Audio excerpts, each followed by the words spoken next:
This is the full story for the New 52 Batman by Scott Snyder. I hope you enjoy. It all began 17 years ago. It's a story as classic as they come. The wealthy Thomas and Martha Wayne were walking home after watching the movie Zorro with their son Bruce. Thomas Wayne was a world-renowned doctor, and Martha was a spokeswoman for countless charities. They spent their short time with their son teaching him integrity and compassion. But it was the man in the shadows that night. He taught Bruce the darkness. Thomas and Martha Wayne decided to walk down the dark alley as a shortcut to get home. But the three Waynes were mugged that night. The mystery man killed both his parents that night, and as Bruce prepared to die also, the man ran as he couldn't kill a child. The young Bruce Wayne tried to explain and rationalize what had happened, but everyone saw his face, that blank stare he had as he tried to cope. But he wasn't just cold and heartless. He was upset that he had lost his parents. And this gave him drive and purpose. He wanted to make a world where no one would ever die again, and no one would ever feel how he felt right now. He needed to stand up to fear. As much as Alfred tried to be what Bruce Wayne needed, he vanished, because he needed to find it himself. Now with the death of the Waynes, it sparked a downward spiral for Gotham City.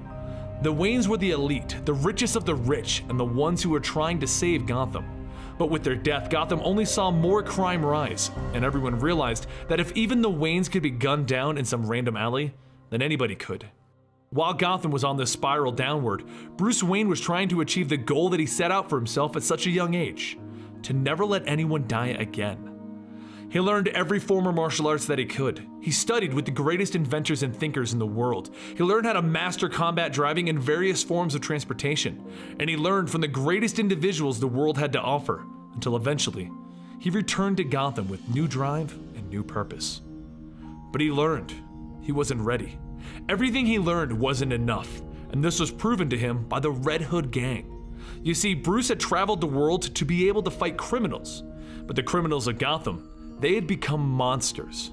Bruce had donned a disguise to fight against Red Hood 1, but he was defeated, forcing him to rethink his plans. How could he fight against monsters? How could he fight against costumed criminals? Well, while he was figuring this out, Edward Nygma, yes, the Edward Nygma that would eventually become the Riddler, was working for Bruce's uncle, as the man who led all of the business strategies to Wayne Industries.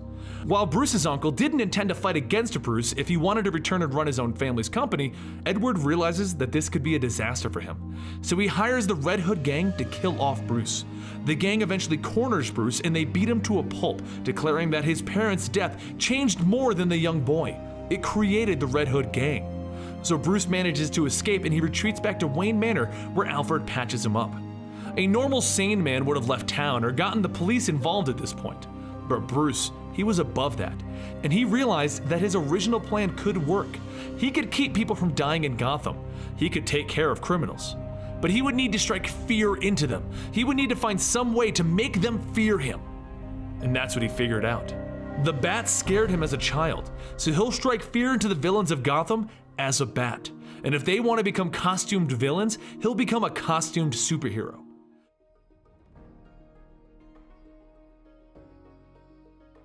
Gotham City, the year before the Justice League was revealed to the world and would come together to fight against Darkseid. It's a haven of crime, monsters, and the darkest scum in the earth. And as two criminals try to tackle a child for catching a fish, Batman rides up on a dirt bike, dropping both of them and grabbing the bag with the fish in it. He held it up to the child and told him, "You dropped your fish." "Thanks. He thinks you're dead, you know. He's been telling everyone that ever since he killed the city." "Good. He won't see me coming." 5 months before that event, Bruce Wayne is sitting in a torn mess, sitting on the roof of a parking garage with a truck filled with hostages, and Red Hood 1 pointing a gun at the car, with his entire gang standing by his side. Seeing no other option, Bruce Wayne reaches into his bag and he pulls out a grappling gun, as Alfred is yelling in his earpiece, "Sir, don't do it! It can't support the weight!" "It'll hold, Alfred." Bruce then hooks the grappling hook up to the truck and then to the crane nearby. He pulls the truck off of the building just as the Red Hood gang jumps out of the way in time. The truck then swings into a nearby bay where it and all of the hostages fall into the water. Bruce resurfaces, flipping off Red Hood 1. He then goes back to his hideout with his butler, Alfred there, and Bruce explains the situation. The Red Hood gang is led by the faceless leader, Red Hood 1, and each of its members are faceless to each other, all blackmailed into helping him. They aren't even criminals half the time, just individuals that he can blackmail. Bruce continues,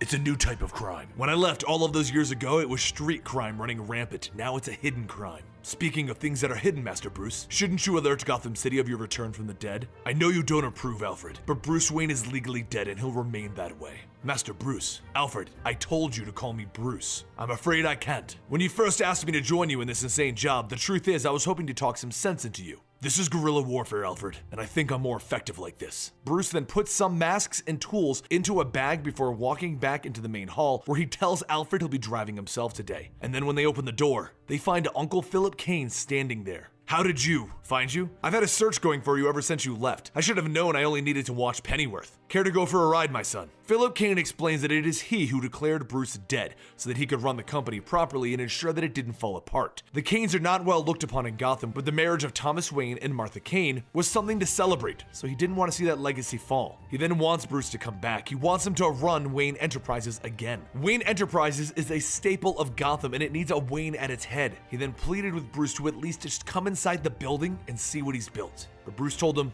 "No, I want to remain dead for now." And he apologized to his uncle and told him that that's just not who he wants to be anymore. Philip asked him, "Then who are you?" Bruce went back to his apartment in Crime Alley and he got his supplies for the next job, while Philip went to see his advisor, Edward Nygma. Philip begins to lay out the situation. "The city hates me for what we're building here, and the Red Hood gang insists on stealing from us." "The answer is simple," Edward informs him. "We need to kill Bruce Wayne." The Red Hood gang proceeded to take an entire blimp hostage, including Mr. Cobblepot. Red Hood 1 reaches into a crate and he pulls out a new Wayne Tech Sonic rifle, but before he can use it, Cobblepot leaps at him, getting shocked by the helmet. Red Hood 1 laughs it off. "I know who you are. You're the vigilante that's been trying to stop us. You had me fooled. What is that, a fat suit? And aren't you 6 feet tall?" Bruce drops the coat and makes spines pop out of his forearms, and the Red Hood gang starts trying to fight against him, but he kicks them all back, and as they tear off his mask, he hides his face behind one of the thugs. Red Hood 1 taunts him. "Do you want me to throw you a red hood? Maybe show you my face?" Bruce pushes the thug aside, and while hiding his face, he slices Red Hood 1 in the side, and he makes a break for it. "That won't be necessary. I have your DNA." And then he jumps out the window, and using his magnetic shoes, he attaches to the underside of the blimp. He then moves into the maintenance area where he grabs the real Cobblepot that he left there, and he jumps off the blimp using a parachute. Back in his hideout, Bruce explains that he is afraid of what he sees because he is losing this war. The DNA that they got was useless, and now Red Hood 1 is taking over rival gangs in Gotham, almost to prove that he can and for no other reason. To top it all off, he now somehow has Wayne Enterprises weapons in his arsenal. Then Bruce notices Alfred isn't responding, so he tells him, "If you have something to say, then say it." Alfred tells him, "You're going to lose this war. You are doomed. Even if you are able to take down the Red Hood gang, there will be another one after them, and another one after them. This war might not be winnable, Alfred, but it's mine, and I'm getting tired of your skepticism. It's not the war that I take issue with, sir. I have fought in less noble wars than this one. What I take issue with is your cowardice." "My cowardice? I'm out there risking my life to take down a gang that's rotting this city from the inside out. The city that my parents lovingly fought for. They fought in the public eye, sir. You are fighting as a ghost, while you let the name of Bruce Wayne and the Wayne legacy rot. The city is being run by a sad, angry man with no purpose. I think your parents would be ashamed of you." Bruce then grabs Alfred by the tie. "Is that so? Well, what example have you set by hiding in your mausoleum, polishing the silver? Who's the real coward?" Alfred slaps Bruce. They both look each other in the eye, and Alfred decides that it might be better for him to return to the manor. Once Alfred leaves, Bruce thinks about it, and he decides to call up his Uncle Philip. He wants to talk to him. Philip has Bruce meet him in the museum at midnight, a place that they both went in Bruce's childhood. Bruce wanted to talk to Philip about the missing weapons and the fact that the Red Hood gang has taken them, but Philip was hoping that Bruce had finally decided to take the company. Philip asks him one last time and Bruce interrupts him. "I'm sorry, Philip, I just can't have a public face right now. I can't explain it, but Bruce Wayne has to be dead. If you insist, Bruce." And then Philip hits a switch, turning all of the lights on. Standing in front of Bruce is a welcoming party assembled specifically for him with reporters and old friends. Bruce turns to him. "What the hell are you doing, Philip?" And Philip explains a story from his childhood, a story in which he was lost in a cave. He explains that he didn't want to leave that cave either, but his father came and dragged him out kicking and screaming. He even has a metal plate in his head due to that. But sometimes it's the best thing to have yourself thrown into the mix. Bruce couldn't believe that Philip just revealed him to all of Gotham, and he stormed off to the back hallways of the museum. That's where he ran into Edward Nygma in the Hall of Egypt. He confronts Mr. Wayne. The only way out of this room is through the Avery wing. Bruce eyeballs him. Is that a riddle? Why would you say that? There is no Avery wing. Sorry, I got carried away with the spirit of the room. But you know, Mr. Wayne, the Egyptians are responsible for some of the first board games. They sometimes ask to be buried with their games above their riches. My favorite has this design that makes it look like an Ouroboros, a circular beast that eats its own parts. Not that different from your own uncle. If he keeps going the way he's going, he'll have no arms left. Bruce thinks about it. No arms? Does that mean something, Nigma? Everything means something. Or should I think? You're saying that my uncle is giving away arms to Red Hood? Why would he do that? They're terrorists. I supposed against my better judgment that he gave away all of the small pieces to keep them away from the big pieces. Bruce then climbs up on the Sphinx itself to the window above everything because the Egyptian Sphinx are the only Sphinxes without wings. So you climb up the head. He climbs out and he tells Nigma, try harder next time. Bruce then makes his way back to his apartment, just in time for it to explode. Bruce grabs a shield off the wall and he blocks himself in the explosion with it. Then Red Hood 1 helps him up. You should never have come back here, Bruce. Then using the weapons in his home, the gang beats him down over and over until they are nothing but a blur in front of him. Red Hood 1 then explains, the night that you lost your parents, a lot of things changed in Gotham itself, not just for you. I remember my foster parents buying a lock for the door and the neighbors coming home with the Saturday night special. Because at the end of the day, people are afraid of nothingness, the randomness. That's the day that I came up with the idea for this gang, to wear the Red Hood to court the wolf, rather than hide, eat us all, wolf. But there is one thorn in the Red Hood's side, and Bruce reminds him of that man. Regardless, the vigilante will be gone soon, just like Bruce Wayne. The gang then leaves Bruce there, bleeding on the ground, and once they leave, Bruce crawls over to a panel that unlocks his secret room and a back door out of the building. Bleeding as he goes, he drags himself to the forest, into an elevator, and into the back door of the Wayne Manor, where he collapses. Meanwhile, Philip confronts Nigma. You maniac! You killed Bruce! I barely knew him, and I could tell that he was a better man than both of us. No argument there. It needed to happen. I was pressuring him. He would have come around. Well, no, he wouldn't have. His parents were killed in an alley with a gun. He would have come for the company and taken it from you. I did you a favor. Philip prepares to fire his gun to kill Nigma, but Nigma says his final words. Kane. Philip hits the ground as magnets turn on in the room, affecting the plate in his head. Enigma tells him goodbye, leaving him there on the floor. Bruce wakes up the next morning with Alfred putting stitches into his body, all over his body. He was on the brink of death. The moment he wakes up though, he gets up and Alfred tells him, no matter how much they disagree, he'll always be there to patch him up. Bruce Wayne walks through the manor. He hasn't been here since his return to Gotham, and he looks at all of the memories, the photos, and the good times from his childhood. During his walks, though, he comes across an orb, a piece of Wayne technology that his father was perfecting, and as he walks into the main study, tells it to show him. The orb then turns on and it shows him the massive holographic scale plans of a massive cave structure, one right beneath the manor, because right beneath Wayne Manor is the lifeblood of the city. Then, hologram bats from the orb fly through the window and through Bruce Wayne's chest. Bruce sees what he has to be. He sees his purpose. He will become the Bat. He will become fear.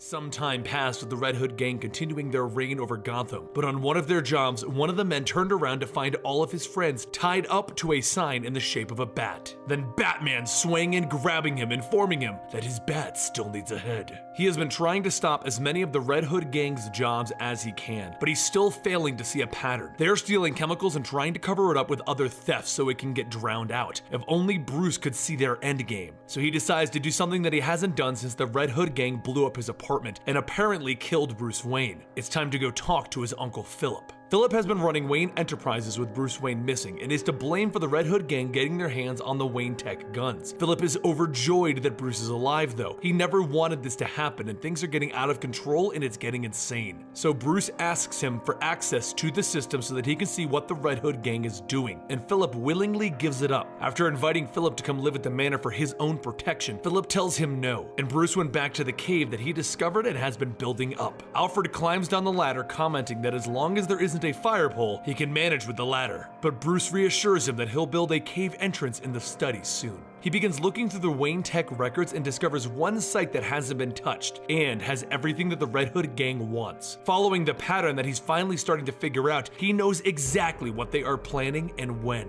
Alfred tells him that he has to try and stop it. The facility is heavily guarded, but maybe Batman can. And Bruce stops him. I don't think Batman can handle this, but I know someone else who should. So Bruce decides to make a public statement claiming to have information on the Red Hood gang. The news outlets are all up in arms. First they all thought that Bruce was dead, then he came back, then he supposedly died at another explosion, and now he's claiming that he has information on the Red Hood gang? He gives a speech about Gotham, what it is and what it means to everyone, and what it means to him. That this city has been overrun by the gangs and by Red Hood, telling everyone that their lives mean nothing. But the facility behind him, the Ace Chemicals facility, is the location of their next job. They intend to make a chemical cocktail, a radioactive poison that will eat someone's flesh, and they want to explode the cocktail in different locations around the city. Gordon lets out a long drag from his cigarette at that news. He's been watching the reveal from the outskirts, and he sees the Red Hood gang taking position in the facility, and they launch some rockets at the news crews and Bruce. He shouts, "Everyone get down!" and everything explodes around them. With the fire burning, Bruce tells Alfred,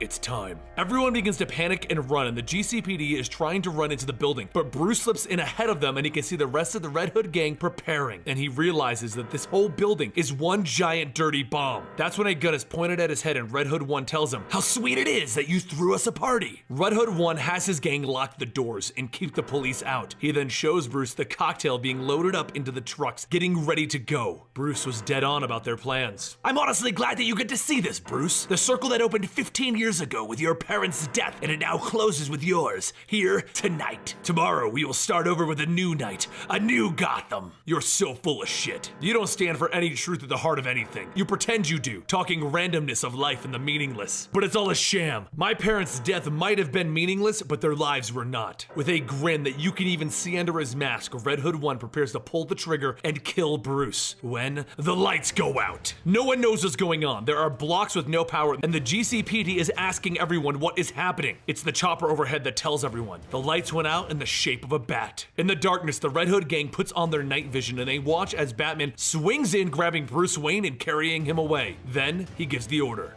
Now. Everyone wearing their night vision goggles gets blinded instantly as the lights all go back on, and then Batman swoops back in to begin fighting against the gang while Red Hood 1 steps back and he takes his helmet off for his eyes to adjust. He throws his helmet back on and he tells everyone to finish loading the trucks. They are almost ready! Batman keeps dropping each and every one of them over and over until he is cornered at the top of the stairs. He then attaches his grappling line to one of the gang members and he rides him to the bottom of the stairs, shouting, "Yeehaw!" He then retracts the gun, knocking down each and every one of the gang members on the stairs. While this is going on, Red Hood 1 lines up a shot. He has Batman dead to rights, and then a bullet ricochets off his helmet. It's one of his own gang members shooting at him, so he fires back at the gang member, shooting him in the stomach. Batman turns around and he shouts, "No!" as the facility begins to go up in smoke around him with explosions. He runs up the stairs as the explosions knock Red Hood 1 down, and Gordon is finally able to get in as the door is blown open by the fire. Batman then kneels down by the side of the fallen gang member, bleeding out. He has a feeling that he knows who this is. Red Hood 1 blackmails normal individuals into joining their gang. Meanwhile, Red Hood 1 is shouting for everyone to grab what they can and get out of there. They need to move now. But his gang is telling him that the bay doors won't open, they won't respond. While Alfred sits at his computer, they're responding just fine. Batman pulls off the gang member's hood to see his Uncle Philip spitting up blood. He looks into his uncle's eyes, and Gordon shouts, "Freeze!" Batman turns around to see Gordon with the GCPD demanding he surrender quietly, and he stands back up. "You need to step back now." Ha! Is that so? Because Batman fires a gun loaded with a beanbag at Gordon, knocking him down just as a support beam hits the spot that he was standing. Then in the confusion, he makes a break for it as they open fire on him. He runs up to the roof where he sees Red Hood 1 making a break for a helicopter. "So long, bats!" But Batman isn't done as he sprints over the rooftop as it's crumbling beneath his feet, and he makes a leap for the ladder that Red Hood 1 is on. "Now, you idiot! You'll!" Red Hood 1 shouts just as the ladder falls apart and they both begin to fall back down into the burning chemical facility. Batman tries to get to his feet in the confusion, calling Alfred to tell him that he's in bad shape, but Red Hood 1 cracks him over the back with a steel pipe. Then he comes down to stomp on Batman's head, and Batman grabs Red Hood's foot and throws him down. Both men stand on a crumbling bridge when one of the vats beneath them launches its top off, splitting the bridge in half, and Red Hood begins to slip. As he clings on, he turns to Batman. "It's you under that hood, isn't it, my little vigilante? My, how you've evolved." Batman calls to him, "The railing won't hold. Give me your hand." And Red Hood coughs. "That's no fun. Come on, now it's over. Ha! Wouldn't you like to think so? See, it's only the beginning," the Red Hood tells him with a smile. He then lets go, smiling the whole way down. Batman shouts, but his call is lost to no one listening. Red Hood falls into the vat beneath him and the green chemicals begin to swallow him up. Some time passes and Alfred walks to a grandfather clock in the study that opens to the entrance to the Batcave. He walks down to Bruce sitting in front of a giant computer screen. "Are you sure that is large enough, sir?" "Batman doesn't do subtle, Alfred." "No, I guess he doesn't, but he is clever. Such as looping an image of Batman swooping in to save Bruce Wayne on the Red Hood gang's stolen Wayne Tech night vision. That's the idea, at least." Bruce explains that no body was found for this Red Hood 1, only his mask. Everyone in the gang gave up the name Liam Distel. So then Mr. Distel is still out there, crippled by his fall into... No, that's it. They found Liam Distel's body yesterday. It was shoved into a barrel of lye in an amusement park a mile out. Lye? Exactly. Lye dissolved the better part of his remains, meaning that there is no way to tell when he was killed or placed there. So you're saying that it's all a mystery, Alfred. We know for sure that at some point in the last year, someone murdered Distel and the original Red Hood leader took his place. But what we don't know is if the man I found in the factory was a patsy or the real Red Hood leader himself. Or, for all we know, someone swapped places with the imposter on the rooftop. We have no way of knowing. All that matters is that the Red Hood gang is defeated, right? But then, at that moment, someone comes over the television. Ahem, ahem. Hello, Gotham! Hello, you and you down there. My name, in case you were wondering, is Nigma. Edward Nigma, but you can call me the Riddler, and I'm here to make you smarter. It's my mission, my calling, my duty. Riddle me this, Gotham. There are two sisters. Each gives birth to the other. Who are they? No? I'll give you a hint. One sister says I am the day, and the other one says I am the dark, dark night. Then, the entire power grid goes out, and the whole city goes dark. Let the games begin, Gotham.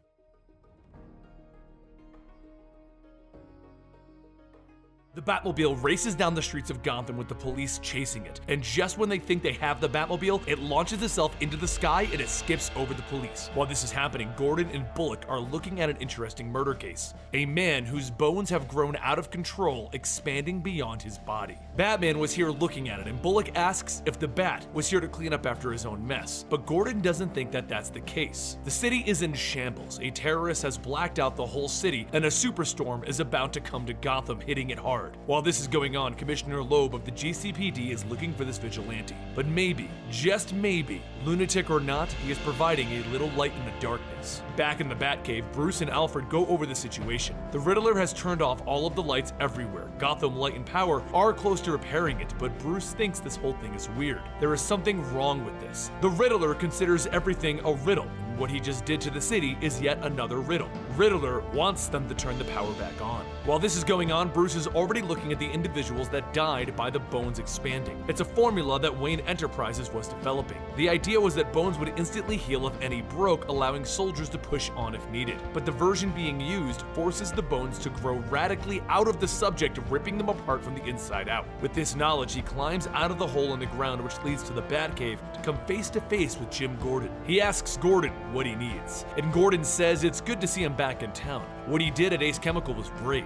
And then he goes on to apologize for his part in what happened to Bruce Wayne's parents that night. Your part? Lieutenant, I know all too well the things that you covered up. Don't ever talk to me about that night again unless you are ready for some true ugliness. Fine, but two of your scientists are already dead, injected with a serum that made bones grow out of their skin. There are bigger things here than you and me, Mr. Wayne. Like I said, Gordon, I have to go. As the night fell and the winds began, Bruce walked into the local Gotham University to seek out Lucius Fox to ask him about an old partner of his, the doctor that invented the bone serum. And Lucius reaches down to grab a needle, and he jabs it into Bruce's neck. What did you do? Bruce says, hitting the ground. I'm sorry, Bruce, but he's coming. Dr. Death is coming, and you're not going to be able to stop him. Then we see Dr. Death standing behind Lucius. No one will, old friend. This city's never seen anything like me, and I'm just getting started. Lucius was trying to get Bruce Wayne out of the way, but Dr. Death isn't playing anymore, and he attacks Lucius. Bruce gets back up, and he hits Dr. Death in the arm, breaking his forearm, but then it healed right back up, and Dr. Death threw Bruce across the room. Bruce, get out of here, Lucius called, and Dr. Death made the connection. Bruce Wayne? He tied Lucius up and he went looking for Bruce, but as he was poking around and calling out, Mr. Wayne, he went into the jet engine test lab and Bruce turned it on. It sucked him up quickly and Bruce ran to Lucius and got him free. The two men made a break for the West Corridor trying to get out, and Dr. Death appeared all rebuilt and massive in size. Leaving so soon?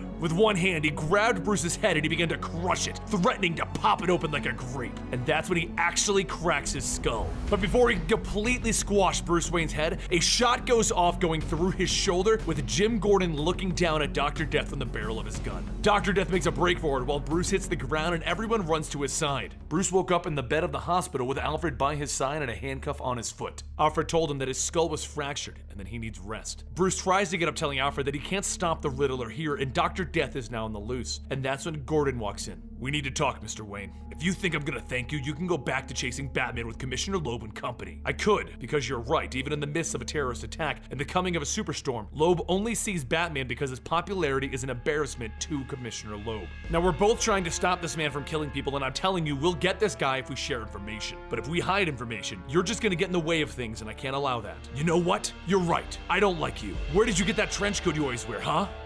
I saw you that night, Gordon. When you picked me up with your partner, you were making the rounds before bringing me home, and he came out with a trench coat for you. You told me that it was a gift because you guys provided safety. People liked you. What I didn't understand that night is that that coat was a payoff, like all of your gifts. You weren't watching out for the people in that neighborhood. You were watching them suffer and die. Then Bruce makes a move, dropping Gordon to the ground, grabbing his gun, and pointing it at Gordon's face. In the alley behind the theater that night, I remember this view most vividly. Then he handed Gordon back his gun. "If you want to arrest me, then do that, but I'll never trust you." Bruce Wayne walked out. As Gordon began to follow Bruce Wayne, an officer walked over to him, handing a note with a question mark on it, sharing information that Commissioner Loeb got that he was going to keep from Gordon. That night, Batman continues his investigation, riding out on the early Batboat, prepared to get this investigation going with the storm beating down on him. He walks into a lab to find that the doctor there is already being transformed as his bones are expanding, and that's when the police turn on their lights. The whole situation was a trap, and they open fire on Batman. Batman's cape and cowl begin to get shredded, and he drops tear gas on the ground before putting on his own gas mask. As he tries to call up Alfred, he realizes that they also cut off his communications. So in the gas, Batman begins beating the police down as he makes a break for his boat, and they blow up the boat. Batman is beaten and bleeding and floating in the bay where his boat was just at, and they start shooting at him again. He gets up and he runs back inside, where he runs past more bullets, eventually grabbing an oxygen tank and then jumping back in the water. While underwater, he breaks off the valve, and using the propulsion, he launches himself far, far away.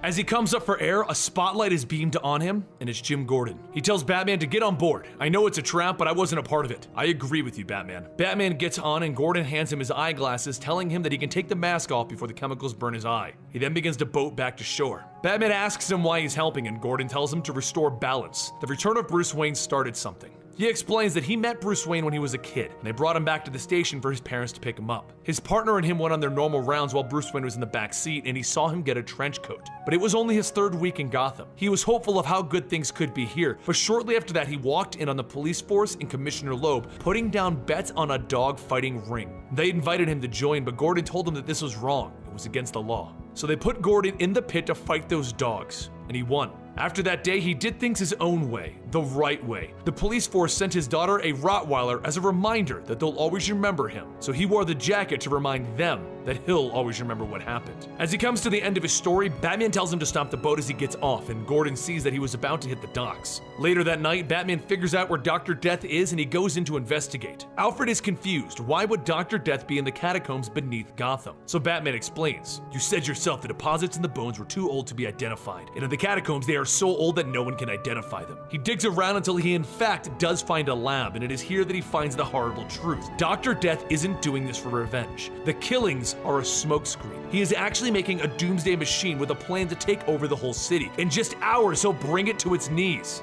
"Dr. Death, sir?" Alfred asks him. "No, Alfred. The man he's working for. Nigma! Nigma is behind all of this!" Then the computers come online. "That's right, Batman. You've been making quite an impression on the city, but I'm afraid I'm about to make a bigger one. Nigma, listen to me. Thousands could die." "That's my whole point, Batman. The world is dying. The seas are rising. Resources are dwindling, and the powerful are getting more so. We all feel it. We all know it. The only weapon against the tide is intelligence." Then a wall explodes, and gallons of water begin to pour in as Nigma continues. "Unfortunately for you, Detective, you weren't smart enough to cut it this time." The water begins to rush over Batman, carrying him away and burying him in the water and the bones that they wash up. But eventually, he breaks out. It didn't defeat him. Meanwhile, back on the surface, the storm is raging hard, and Gordon is trying to get people to safety when everyone sees a massive blimp break through the clouds. They ask who it is, and the response is simple. It's the goddamn Batman. The Bat Blimp, sir. Really? Work with what you have, Alfred, Batman tells him, smirking. Lightning goes off around the blimp and it begins to damage it, but Batman has a goal, a giant weather balloon with a big question mark on it. The lightning takes on multiple engines on the Bat Blimp and his blimp begins to fall down to Earth, but Batman knows what he has to do. Alfred tells him no, it's too dangerous, but Batman tells him, I can do this. He then leaps from the blimp, bridging the gap between it and the balloon so that he can fire his grappling gun. It lands on the balloon and he crawls up to it to come face to face with Dr. Death. Meanwhile, Gordon has tracked down Nigma to Philip Kane's old office, and as he walks in, he finds Nigma with a string tied around his finger. As he puts on his hat, he lets the string go. A giant rock falls down near Gordon, allowing the Riddler to make a grand escape. Back up on the balloon, Batman is battling with Dr. Death, telling him that he has to stop this balloon. If it goes off, thousands will die. What about the millions that my work will save, Batman? What about them? He's using you, Death. Batman tries to tell him, but Batman sees the argument is pointless as he tries to use the jammer, but Dr. Death knocks it away, and it begins to slide on the ring towards the edge of the balloon. Batman shouts, no! And he manages to grab it, but Dr. Death grabs him. So Batman's had enough. He begins blocking all of Dr. Death's punches, breaking Death's arms and wrapping them around the railing so that he'll grow new bones, imprisoning himself. Batman then snaps off one of Death's new horns and walks into the control room, and he begins to tear it apart with the bone of Dr. Death. But Dr. Death is perfectly fine with broken bones, and he breaks his own bones to free himself. He then charges in, stabbing Batman in the chest. But Batman got an explosive on the computer console, so the whole thing explodes, throwing both Dr. Death and Batman back onto the walkway. Batman then watches as Dr. Death walks out, his newly formed bones finally killing him. Seeing no hope for the Doctor, Batman hits the ground, finally taking a breath. But beneath him in the city down below, the Gotham Electric and Power Company is finally getting the power back on, and the grid lights up as a question mark. Then twirling his cane and walking through the city, Riddler activates Riddle 2. Gordon calls up Batman, asking him if he was able to stop the device, and Batman walks in looking at it. I almost have it. We just need to stall a little bit longer before they turn the power back on. But then it lights up with a question mark. No, not yet! The explosions go off all along the Gotham City Dam, and the water begins to pour in, flooding the streets. Cars, buses, and people are lifted up and carried off, and without power, the city will have no ability to pump and drain the subways. It will be flooded. Then, blimps begin to explode all over Gotham. Batman begins kicking and punching the computers. I should have listened to you, Gordon. Damn it! There wouldn't be any death. I was wrong! Gordon replies to him, I hear you, but we were all at fault. We just realized it too late. As Batman watches the city streets flooding, Gordon remembers that night in the alley. The night that Bruce Wayne's parents died, and a young Bruce Wayne looked up. Help!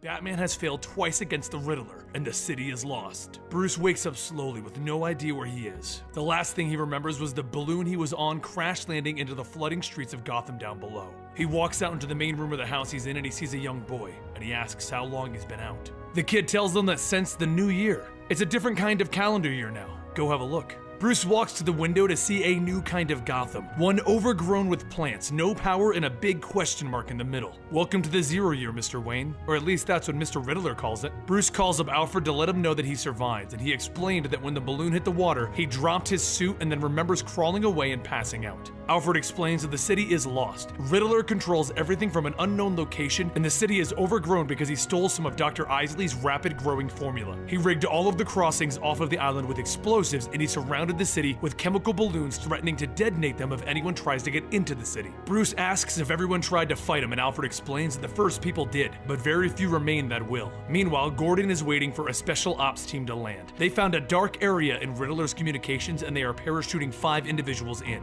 Except it didn't work, and the drones begin to spy on them, and the Riddler asks, do you fellas have anything to say for yourselves? The commander of the team pulls out a briefcase. We aren't here to fight, we're here to resolve this. We brought you $50 million, untraceable, to end this. Gordon snaps, you cowards, lying pieces of, and they hold him back. Riddler responds by asking them if they like dominoes, and then he hits a building at the edge of the city with a crane, toppling it over. It hits the building right next to it, which in turn hits the one next to that, right in line with the building that Gordon and the ops guys are on. To make matters worse, this, Riddler programmed the Riddler bots to open fire on them if they move, to ensure they don't get off the rooftop and they suffer. But he gives them one chance. They have enough time to get off one shot, and if they hit the right one, the others won't have their motion detectors anymore. The commander starts yelling for Gordon to shoot the one in front. It has to be the leader. But then Gordon snaps at him. Nigma's the leader. They're robots. It's that simple. Batman shouts from the distance, "The eye! Shoot the eye, damn it! The camera drone! And then none of you move! Stay perfectly still!" Gordon takes the shot, shooting the drone and dropping it, and the robots all begin to shoot at each other until they blow up. Batman then launches an explosive to knock over a water tower, providing a bridge for everyone to get off of the building, and they all flee just as it gets crushed by the nearby building. He walks over to Gordon with a smile, and Gordon welcomes Batman back. Gordon brings Batman and the ops troops back to his hideout with Lucius Fox, and they all go over the plan. Riddler challenges everyone to give him a riddle every day. If he can't solve it, the city is free, but if he can, he drops them into a pit. The big issue is that the Riddler has complete control over the city, and they need to find out where he is and where he's doing it from inside the city. If they can get him to leave his signal on the television long enough, Lucius can track it back to him, and once they know where his signal is coming from, they can move on it.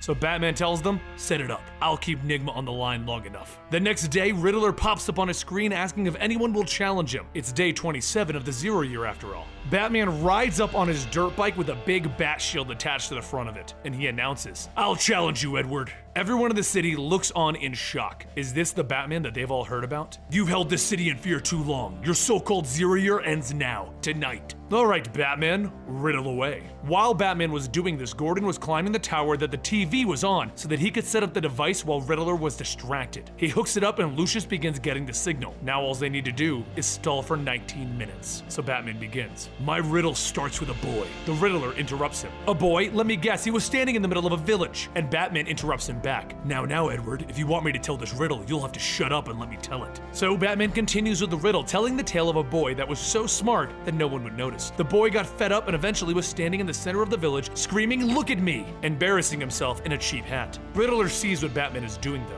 "The hat wasn't cheap, Batman, but you want to play therapist?" So the Riddler deduces that Batman is ex-military, a discarded weapon of the military looking for a purpose. And Batman laughs. "Haha, not even close." Riddler has had enough and he presses the button, opening the floor beneath Batman, dropping him. Except it doesn't even faze Batman. Instead, he taunts Nigma, telling him that he beat his mousetrap. So Nigma sets lions loose on him. Batman is stalling for time, so he runs over to the car, cuts the fuel line, pours it into his mouth, and then he breathes fire in their direction, pushing the lions back. The fight continues as one of them chases him into the car. He then ties it up, escaping out of the busted windshield, and using his bat shield, he beats on the other lion, putting it down. Enough time passes that Lucius tracks the location of the signal, and then Riddler hits Batman with another riddle instead of being defeated. "Everyone's attracted to me, everyone falls for me. Eventually, even you, Batman. Who am I? Gravity." And then he drops cars down on Batman. But just as he's about to get smashed, Gordon opens up a nearby escape hatch and they escape together. So Gordon and the Spec Ops guys begin moving through the underground while Batman breaks into the building and moves towards the elevator shafts. As Gordon is going through the tunnel, the commander of the Spec Ops team explains that they just need to find Nigma so he can radio in an airstrike at that exact location. Batman overhears them talking about a RIP code, and that makes him realize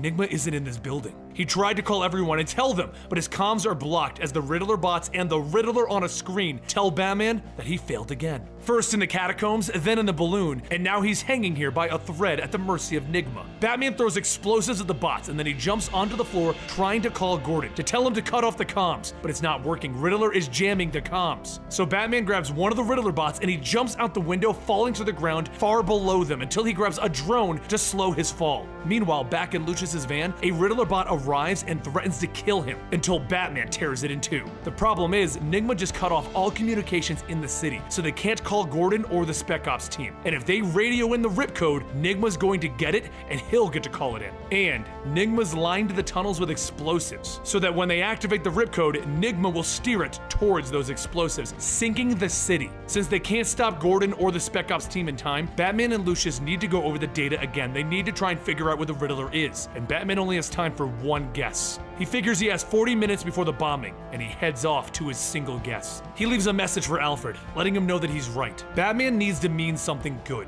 He's already failed against the Riddler twice, and he's trying again. But maybe that's what Batman needs to stand for. Not winning, but failing and getting back up. Knowing that he'll fail 1,000 times and refusing to give up. He walks into the dark bay and demands to know if he's right. Did he figure it out? Is the Riddler here? And in front of Batman is the Sphinx from the museum, and the Riddler steps out, clapping for the Dark Knight. How? The pattern bounced like a coil, like an Egyptian board game, so the answer has been here all along. Now turn it off, Nigma, before millions die. Ha, because you say so? So he activates a series of lights and trip lasers. The real game is just beginning. He tells Batman that he's going to ask him 12 questions, and if Batman answers them all, he'll turn off the communications blackout. Batman knows that the game is rigged though, that's too many questions to answer before the planes bomb the city. And if he sets off a trip laser, it'll set off the balloons around the city. But the Riddler continues with, "Riddle me this, Batman." Meanwhile, Gordon, Lucius, and the Commander are trying to figure out how to signal those planes to stop. The answer has to be simple, so Gordon gets a flare gun and he intends to climb to the highest point to signal them. Riddle 1. I am a house without the head of head knitted deep within the trees, a head that lies without its eyes stitched silently to tease. What am I, Batman?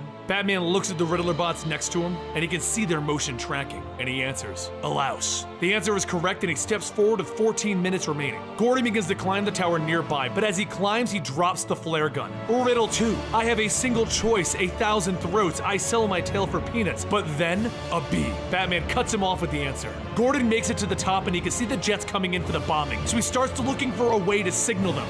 Riddle 3. My greatest strength is that I know my worth. I hug myself so tightly at every birth. A blade. But Batman got it wrong. Then he begins to step forward, setting off all of the trip lasers, walking towards Nigma as he tries to gloat, because the motion tracking isn't tracking him. Riddler's signal is being blocked by Lucius sitting outside with a giant penny as a conductor, the same penny from the front of Wayne Enterprises. While Batman grabs the Riddler, Gordon found a way to signal the planes to stop. He painted a bat signal onto a spotlight and he's shining it at them, so they take another lap to see what they should do. Batman keeps hitting the Riddler, and he demands to know how to turn the city back on. How does he end Zero Year? So the Riddler shows him an electrode on his chest tied to his heartbeat. The only way to reset the city is to hit someone's heartbeat with 1,000 volts of electricity. The Riddler doesn't believe even Batman can survive that. Batman takes it off of Riddler's chest and he kicks him in the face, knocking him out. While this has been going on, the planes have been told to continue with their bombing. Ignore this signal. Batman walks over to the computers and using a defibrillator, he shocks himself with the full 1,000 volts. He hits the ground as the computer is still reading. No signal, no signal. And then he wakes back up to Alfred giving him chest compressions. It worked. The city turned back on. The jets reported in, and they head back home. Everyone across Gotham is cheering because Batman did it. He saved the city. Batman asks Alfred how he was even here, and Alfred explains that he was already in the city. He followed Lucius to this location because, as he told Batman, he might not agree with him, but he'll always be there to patch him up. The city was saved by Batman, and they got to work quickly making Gotham a happy place again. Riddler was one of the first inmates in the new Arkham Asylum facility, where he was bound and suspended to prevent him from doing anything else. And in the end of it all, Bruce went back to work at Wayne Enterprises, taking control of his company.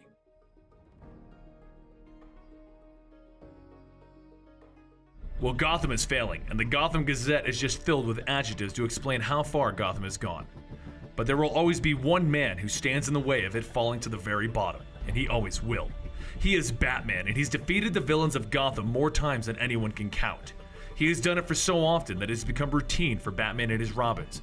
While they're keeping it safe, Bruce Wayne keeps the city safe by rebuilding, continually inventing, and using his Bruce Wayne money to get the city back on track. And Batman, he keeps it safe at night by taking out any enemy that may threaten that.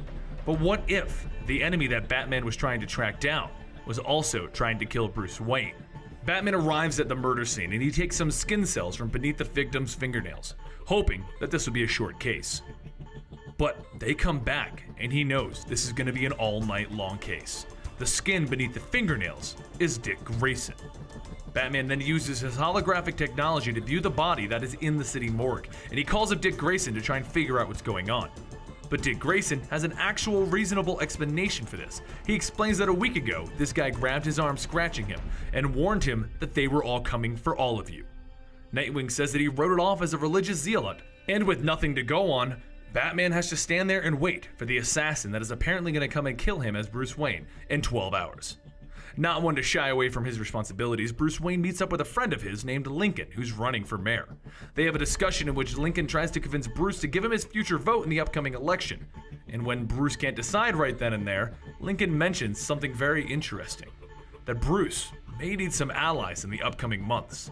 There's an evil returning to Gotham, an evil older than anything, and Bruce will need allies against them. Bruce turns to Lincoln, shocked by what he's talking about, when the elevator opens and out steps Bruce's assassin. He immediately stabs Lincoln in the chest, and then he turns his attention to Bruce Wayne, and Bruce jumps right in. Though he has to hold back since he doesn't know who may be watching, and he doesn't want them to put two and two together and figure out that he's secretly Batman. The fight goes on for a second, but nothing that Bruce does works, even an attempt at crushing the assassin's windpipe. There must be something else going on here.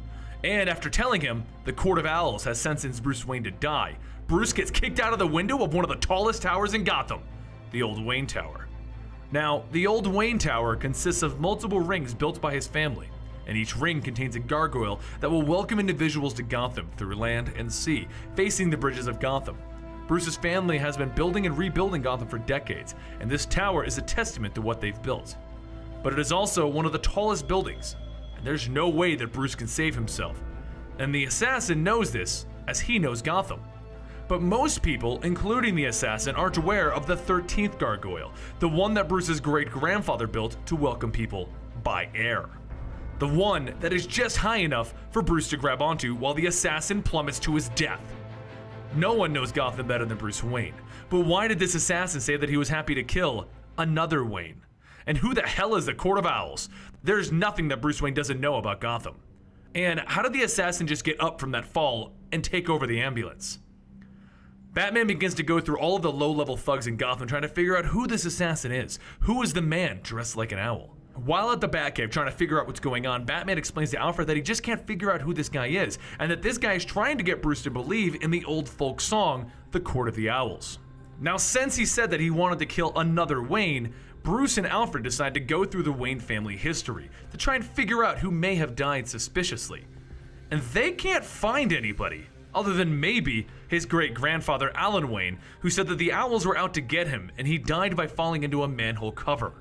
Bruce then goes back to visit with Lincoln to find out what he meant by the evil is returning to Gotham, and Lincoln tells him that somebody has been watching him. He woke up one morning to find an owl standing over a pile of bones. Lincoln thinks that something has returned to Gotham, and is finally taking notice of what Lincoln and Bruce are doing in their rebuilding attempts of Gotham. Well, Bruce realizes that his friend is becoming very superstitious of an old folklore tale known as the Court of the Owls. And his great-grandfather was afraid of owls, and he starts to realize what would be the best place for an assassin to hide? Well, right beneath your feet. And Alan Wayne, he was so superstitious that he had the 13th floor of the Old Wayne Tower sealed off to prevent the bad luck from getting out. But wouldn't that be a good place for an owl to nest? Or an assassin to hide out? Batman goes to the Old Wayne Tower, and he blows a hole in the 14th floor to get into that little 13th floor pocket, and he discovers the assassin's hideout. He finds an odd and old-looking picture of people in owl masks, and then he calls Alfred. He needs to know all of the buildings that are in Alan Wayne's trust that he's been building with that trust so that he can go inspect all of their 13th floor. And what he discovers is that each 13th floor in the 20-something buildings in the Alan Wayne Building Trust is an owl's nest, an assassin's den, a home for the Court of Owls. And in the most recent, he finds proof, a new photo with a new group of men in masks and a new assassin. The Court of Owls must live, and then the building blows up. Batman dodges the falling rubble and quickly gets out of the whole building as it comes down around him. With that, Bruce Wayne pulls up the body of Alan Wayne, the last Wayne to claim that he was being chased by owls to see if his corpse can tell a tale. Did he die by falling in the sewer manhole that the coroner's report stated? Or perhaps it was the 50 stab wounds that Bruce found on his body that had something to do with it. Using this as his latest lead, Bruce jumps down into Gotham sewers and he continues his investigation. He will figure out who's masquerading as the Court of Owls because he refuses to believe that they are alive. He refuses to believe that there is something that has been operating in Gotham City this whole time and he didn't know about it. Batman begins to poke around where Alan's body was found in the sewers, just looking, trying to find something to work off of, when our owl assassin breaks through the wall, grabbing Batman and dragging him down while removing his utility belt. Batman looks up and he realizes that he's not in the sewers anymore, and the TV screen over his head displays 3 people in owl masks stating, "Welcome to the labyrinth, Batman." A week goes by, and no Batman answers the bat signal. Harvey Dent is beginning to wonder if maybe Batman is dead. The whole Bat family is off looking for him, and the bat signal will continue to shine as a beacon that they know Batman is out there. But where is Batman? It's not like him to not return. Batman is still in the labyrinth. It's been a week and he's had no food and no water, and his only source of water is from an owl fountain of water, and he can't trust that source. He's starting to become delusional, paranoid, and he doesn't know what to do, because he can't find his way out. He does come across photos of every man that they have killed in this labyrinth over the years, hundreds upon hundreds of them, and a camera. But he won't become the next victim. He continues exploring the labyrinth until he sees them. The Court of Owls is right there. But they're not. He's hallucinating. But this is Batman. He will find another way out. He will find the Court of Owls. Their tricks won't work on him. He invented the tricks. He goes deeper and deeper until he comes across some coffins with the photos of children on them. It's a story they're telling me, he tells himself. They're trying to tell me their story. And then he goes back to the room with the photos on the walls, only now it has his photo on the wall. A little farther in, he comes across an elderly couple. It couldn't be. Are they his parents? He can't believe it. How can they be here? And he runs over to embrace them. But then they change into a screeching owl and they attack him. What's going on? Is Batman losing his mind? It's the perfect time for the assassin to strike. And he does, stabbing Batman in the back. Time continues to pass in the real world though, and the harsh truth is coming to everyone. Batman may not return. When the bat signal finally burns out, Damian pleads, "Please, Commissioner Gordon, get a new one. Now. Please."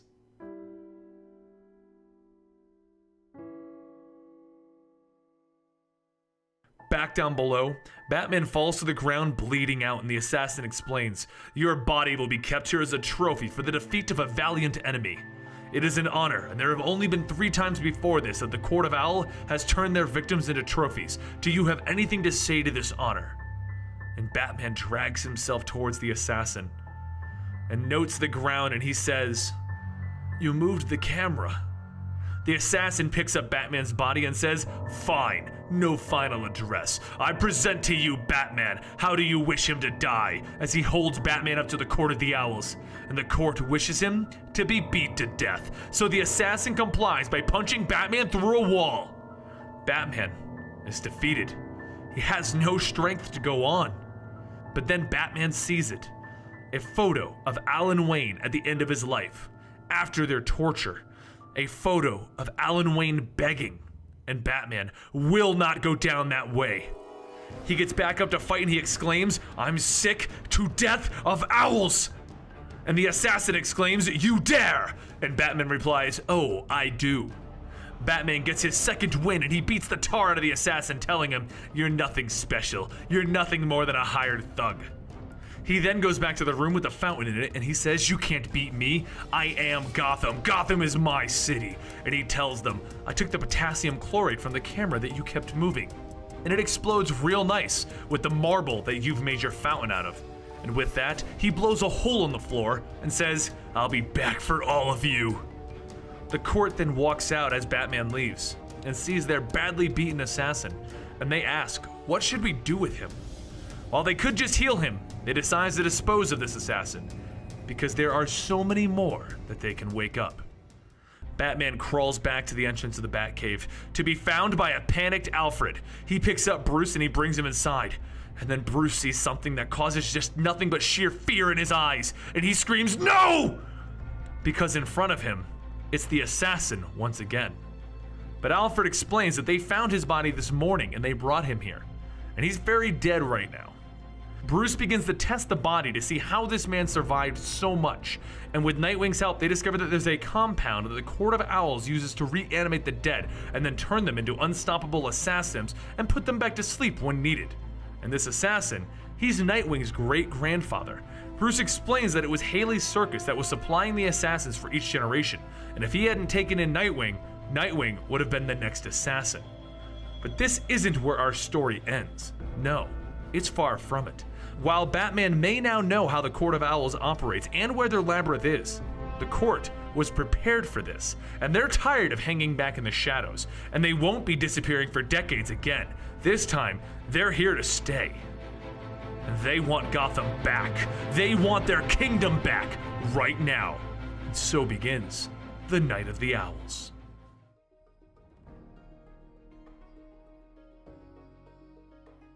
The Talons break into Wayne Manor and they begin to attack Bruce in his very home.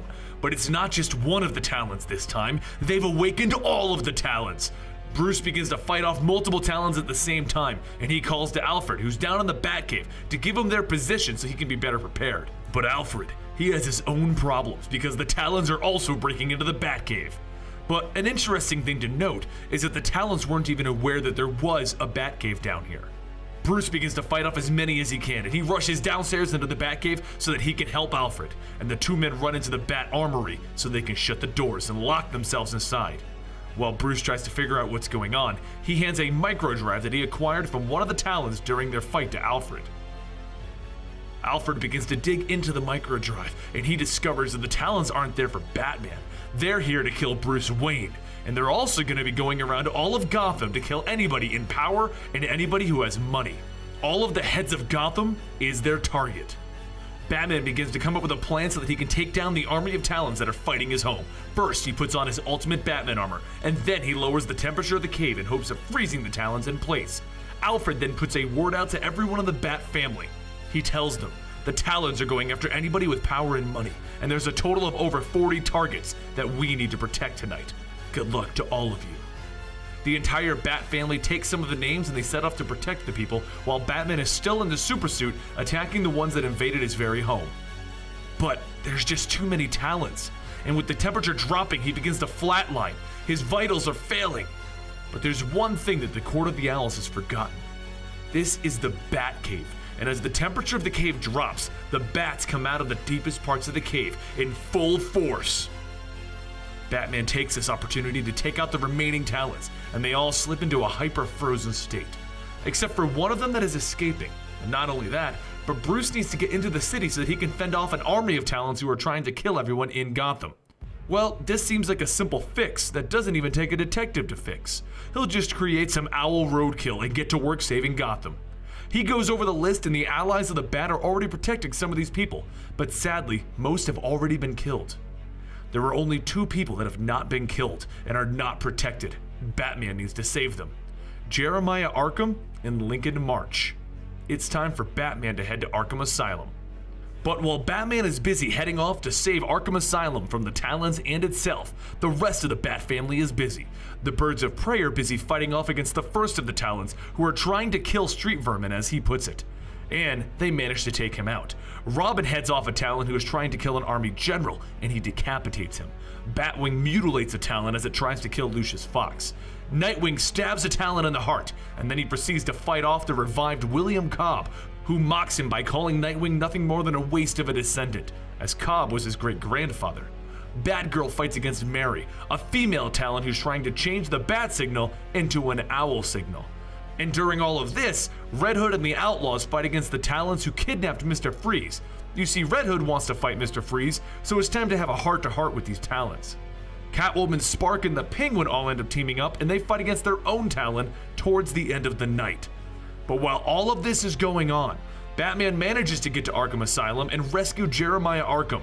He then drops him off with Nightwing, who agrees to take him off his hands so that Batman can head off to save Lincoln March. So, Batman then headed off to save Lincoln March, the politician that warned Bruce back in the Court of the Owls before all of this began, and he's one of Bruce's oldest friends from his early days in politics. But Batman was too late, and March was stabbed in the chest.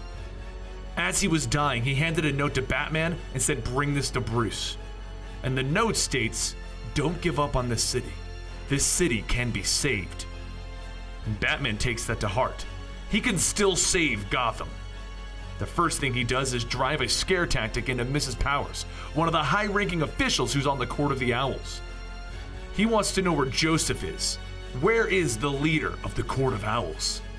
She dials her husband, and Batman manages to track the signal down to the Harbor House, the house that he as a child thought that the Owls were in. But he was wrong. They weren't here. And if they are now, and he was right as a child, does this mean that the Owls actually killed his parents? No time to think about that now as he kicks in the door, prepared for a mighty fight with the entire court. Except, they're all dead. All of them. Even their supposed leader, Joseph. They all seem to have drank poison with their wine. What an anticlimactic ending. Bruce heads home and he sits in his chair, thinking about all of this. Why did the court kill themselves? It makes no sense. And why were they at the Harbor House? Does this mean that they were using this place when Bruce was a child? Does this mean that they were involved in his parents' murder? Does this mean that they were there when Bruce was a child? You see, when Bruce was a child, he was trying to find meaning, a whole reason to why his parents were killed. And he decided to investigate the theory of the Court of Owls. He thought that the Court of Owls could have caused his parents' death. He thought that they could have hired an assassin to take out his parents. So he tracked them down to the Harbor House. But he was wrong. There was nobody at the Harbor House. But like I said earlier, if they're using it now, were they using it when he was a child? So many questions with no answers. But wait. Batman just figured it all out. He figured out the last remaining person who has all of the answers. He quickly heads to the morgue to verify if his hunch was correct, and he just finds a note. Follow me down the rabbit hole. Batman quickly heads to the only sinkhole in Gotham, where he meets up with Lincoln March. Lincoln explains that he was working for the Court of Owls, and he saw their truth. He saw what they really were that day that they attacked Bruce and Lincoln. He also saw that Bruce is Batman that day, and he put it all together. But he wants Bruce to explain. How did Bruce figure all of this out? Bruce explains that it was the pin that Lincoln said that his mother wore before he was an orphan. Well, that pin isn't really real, because that pin was Bruce's own mother's pin. She wore it when they did the painting that hung in Bruce Wayne's hall. So Lincoln's mother couldn't have had it. Lincoln March is nothing more than a front created by the Court of Owls to be placed in a position of political power. But Lincoln laughs. That pin does belong to his mother. That pin was given to mothers who placed their children in this orphanage. And his mother's name was Martha Wayne. Lincoln's real name is Thomas Wayne Jr., and he is Bruce Wayne's brother. He was born early, and the Waynes placed him in this orphanage to heal up. But Batman, he tells him that he's insane. The Court of Owls gave him that story, and it can't be true. His parents would never do that. The two men begin to fight it out, with Lincoln going on about how it's a story as old as time. Two brothers, one rich, one poor, and the rich one forgetting his kin. Batman appears to have the upper hand, but unlike the other Talon suits, Lincoln's can fly. And the two men continue to go at it, flying around Gotham City, as Lincoln explains why he is Thomas Wayne, what was expected of him from the Court of Owls. You see, when Bruce vanished to go train in the mountains all those years ago, the court raised and trained Lincoln March as Thomas Wayne Jr. to take the spotlight, to take over the family name and run the city for the court. But when Bruce returned, they created the persona of Lincoln March, and they set up the life that Lincoln ended up living now. They did this because of Bruce's return. The Wayne family had too much spotlight on it. Batman and Lincoln's fight takes them to the top of Wayne Tower, where Lincoln continues his evil villain monologue, while the entire tower begins to explode and be destroyed. With the building exploding around him, Batman manages to resist long enough to break Lincoln's mask and blind him temporarily so that he can get away from the entire tower. There was no body found, and Batman just went home to ponder everything that he had learned. Dick Grayson came by in the days that followed, and Bruce explained. First off, while many of the court's heads were killed either by themselves drinking poison or by Lincoln March tricking them, there were many more for Batman to find, and there's also a series of remaining Talons out there in the city. Also, there was another Wayne child. When Bruce was 3, there was a car accident, and the child that Martha Wayne was pregnant with was born prematurely. The child was expected to have brain damage and would remain in a vegetative state. After 12 hours, the child supposedly died in the hospital. But within hours of the child's death, a child was admitted to the Willowwood Orphanage, the one that Lincoln March grew up in. Martha Wayne was then documented as visiting the orphanage frequently, but there is a chance that her visits and the pin that she wore are both linked to the many charities that she funded. Bruce doesn't believe that his parents would have done something so heinous. But without Lincoln March's DNA, he can't be positive. Dick Grayson asks him if he'll be okay not knowing, and Bruce tells him that he'll solve this mystery eventually. But in the meantime, he's gonna rebuild Wayne Tower. Bigger, taller, because Gotham isn't Batman. Gotham isn't the Owls. Gotham is everyone. And Dick Grayson simply chuckles. And it's a little Batman too. Come on.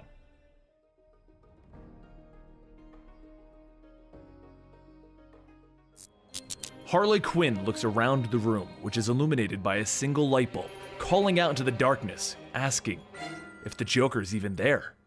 No one's seen him in a year, not since he cut his own face off in Arkham Asylum. She looks around confused. He asked her to come to this place, but it's dark and it looks like no one's here. "What do you want me to do, Mr. J?" she asks nervously. Something isn't quite right about him. He calls out from the darkness, asking her to take off all of her clothes. And she does as she's asked, stripping down to nothing. And then she waits. He hands her a suit and some platform shoes. And as she puts them on, she realizes that she's going to be about the Joker's height and appear to be about his build. "Mr. J, I'm gonna look just like you." And he steps out of the shadows and exclaims, "That's the point! Just like me." But there's one thing wrong. "Your pretty face spoils the reflection. I'll need to remove it like my own." And she asks him nervously once again, "Will it hurt?"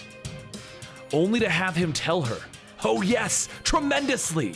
You'll never experience a worse pain in your life, but the worst part is the eyes. Your eyeballs will dry out without their eyelids, and you'll always need to keep some eye drops handy. But don't worry, at first it's gonna be fine since the blood will keep your eyelids moist for a while." She panics and screams, "No, I don't want to do it!"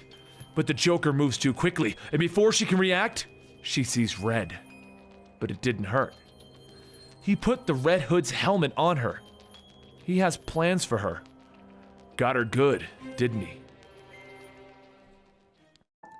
Commissioner Gordon walked into the police station like he would for any day. He got his coffee and his donuts, and he was discussing the latest cases with his fellow police officers. When he looked at the end of a hallway, and he sees a man that he slightly recognizes. All of the lights go out, and everyone realizes that the Joker is in the room. But as the sound of a hammer thuds against skulls, and bodies begin to hit the floor, no one knows what to do. No one knows how to react. Shots are fired, but don't seem to hit a mark. And eventually, the lights are turned back on, and there stands Batman over Gordon. "Where is he, Jim?" But Gordon looks at Batman and he says he's gone, and he told a joke. "Oh God, Batman, he told a joke." Batman returns to the Batcave just in time to see the television come on. A man in Joker face paint is reading a teleprompter. He announces to Gotham, "The Joker's back. He was gone for a little while, but he has returned, and he will kill the mayor." And then the Joker shoots the man dead on live television. The Bat family calls in trying to tell Batman that they can help him. They can help him find the Joker. But he simply tells them, it's fine, he has this. It's between him and the Joker. Batman sets up the police force in the mayor's office, and they seal every entrance and ensure that no one gets in or out. Everything seems to be going just fine, until everyone inside of the building begins to vomit and die. The entire police force trying to guard the mayor suddenly falls over and dies right in front of Batman, all with a twisted and demented frown on their faces, not the usual smile that the Joker goes for. After sampling the toxin, Batman realizes that the Joker is pointing him back to where it all started, the Ace Chemicals factory, and once he gets there, he only finds a person and the Red Hood outfit. "You're not Joker," he exclaims, and he jumps at the Red Hood. But the person in the Red Hood outfit exclaims, "It is here that you helped me remove my false skin to become the man you know me as, the Joker. But once again, you're too slow. You were too slow to save the policeman, too slow to save the mayor's men, and you're too slow to play with me. You've grown fat and soft, Batman. You can't even keep a bunch of old birds from roosting in your city and trying to take control. Your kingdom is rotting beneath you, Batman, and it's causing you to frown. Don't worry, I'm here to save you, to help you focus. I will save you from your allies, your friends, the ones making you slow." And Batman reaches over and pulls off the Red Hood mask to find Harley Quinn standing there with tears in her eyes. "Where is he, Harley?" Batman asks, and through the tears, she tells him, "He's not the same anymore, Bats. He's not my Mr. J anymore." "Tell me where he is, Harley," Batman screams. But as he's standing there screaming at her for the location, the Joker actually isn't too hard to find. He's currently at the Wayne family door, taking a swing at Alfred Pennyworth. Back at the chemical factory, Harley manages to get away by dumping chemicals on Batman, which stall him long enough for her to vanish. He stumbles out confused, and he heads straight back to the Batcave when he can't find Harley Quinn. This isn't right. What's the Joker's game? Why stall Batman? Why dress up Harley and remind him of their first meeting? He sends out a warning to the entire Bat family. Be on your guard. Joker is out there and he's targeting you individually. As he ponders what the Joker is doing, he walks around Wayne Manor, looking for Alfred. But oddly, he can't find him anywhere. After much searching, all he can find is a package with a cassette tape. And Batman plays that cassette tape, and to his horror, he listens as the Joker tortures Alfred. No. How could Batman be so stupid? How could he have let this happen? The Joker tells Batman in the tape that he was making a celebration and he's gonna need someone proper to serve it. Bruce Wayne's butler seems like a prime person for this job. And while standing there lost in his own thoughts of how he lost Alfred, he looks down at the cassette tape and he realizes that it's marked Gordon. He quickly gets over to Jim Gordon's house to warn him and ask him to join him in the Batman safe house.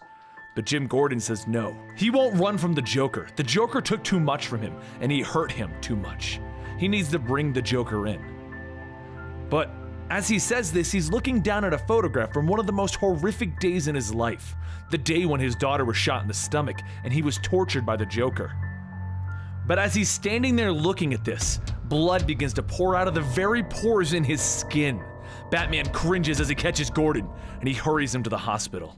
After a little time passes, Batman sits down with Nightwing to explain what's going on. The Joker is attacking the family, the people who know Batman or are willing to help Batman. He explains that Alfred's been kidnapped because he was Bruce Wayne's butler, and Bruce Wayne funds Batman Incorporated, and that Jim Gordon was also a known ally of Batman and Joker attacked him. He also doesn't want Nightwing to tell the rest of the Bat family about Alfred because he's worried that they're all gonna lose their cool. But when Nightwing asks Batman how he could even consider the rest of the family losing their cool, he tells Nightwing that he's barely keeping it together himself. Alfred was like a father figure to him and he's missing. But don't worry, because he's gonna be able to stop the Joker soon. Because using his detective skills, he figured out that the Joker is going through all of their past meetings and past locations. So if he continues with this pattern, he'll eventually end up at the water reservoir. Nightwing tells Batman to let him go with him, but Batman tells him, no, he'll handle this alone. And Batman was spot on. The Joker is waiting for him at the water reservoir. Batman looks right at the Joker and he says, "What is this all about, Joker? Where's Pennyworth?" Joker just lets out a laugh. "Always right to business, Bats. Not even a battering to the head? Well, don't worry about it. I took care of everything." And Batman just looks at him questioningly. "What do you mean?" "Well, you see, we would argue, then you would throw a battering, then I would press a button, we'd go boom. The poison would get into the water. Then you'd save the day in the city, but I'd end up getting a few people with my poison. The unlucky few who went to their water before you were able to save them. Well, I went ahead and skipped all of that. I just went ahead and killed everyone, and they're all right in the water already. Just look down, Bats." Below Batman in the water are dead bodies, all weighted down with cement blocks. But before Batman can do anything else, the Joker wraps him up in a trap. The Joker then continues, "I'm gonna save you, Batman, because you've gotten so weak you couldn't even stop a few owls without your allies' help. And since I've learned all of your secret identities, and I know who all of you are, I'm gonna remove your weaknesses for you, Batman." So Batman ignites his gloves on fire, and he charges at the Joker, grabbing him by the throat, and he demands that the Joker end this now. It's over. But the Joker's toxin was on his skin, and now Batman is paralyzed while the Joker simply walks away after kicking Batman into the water down below.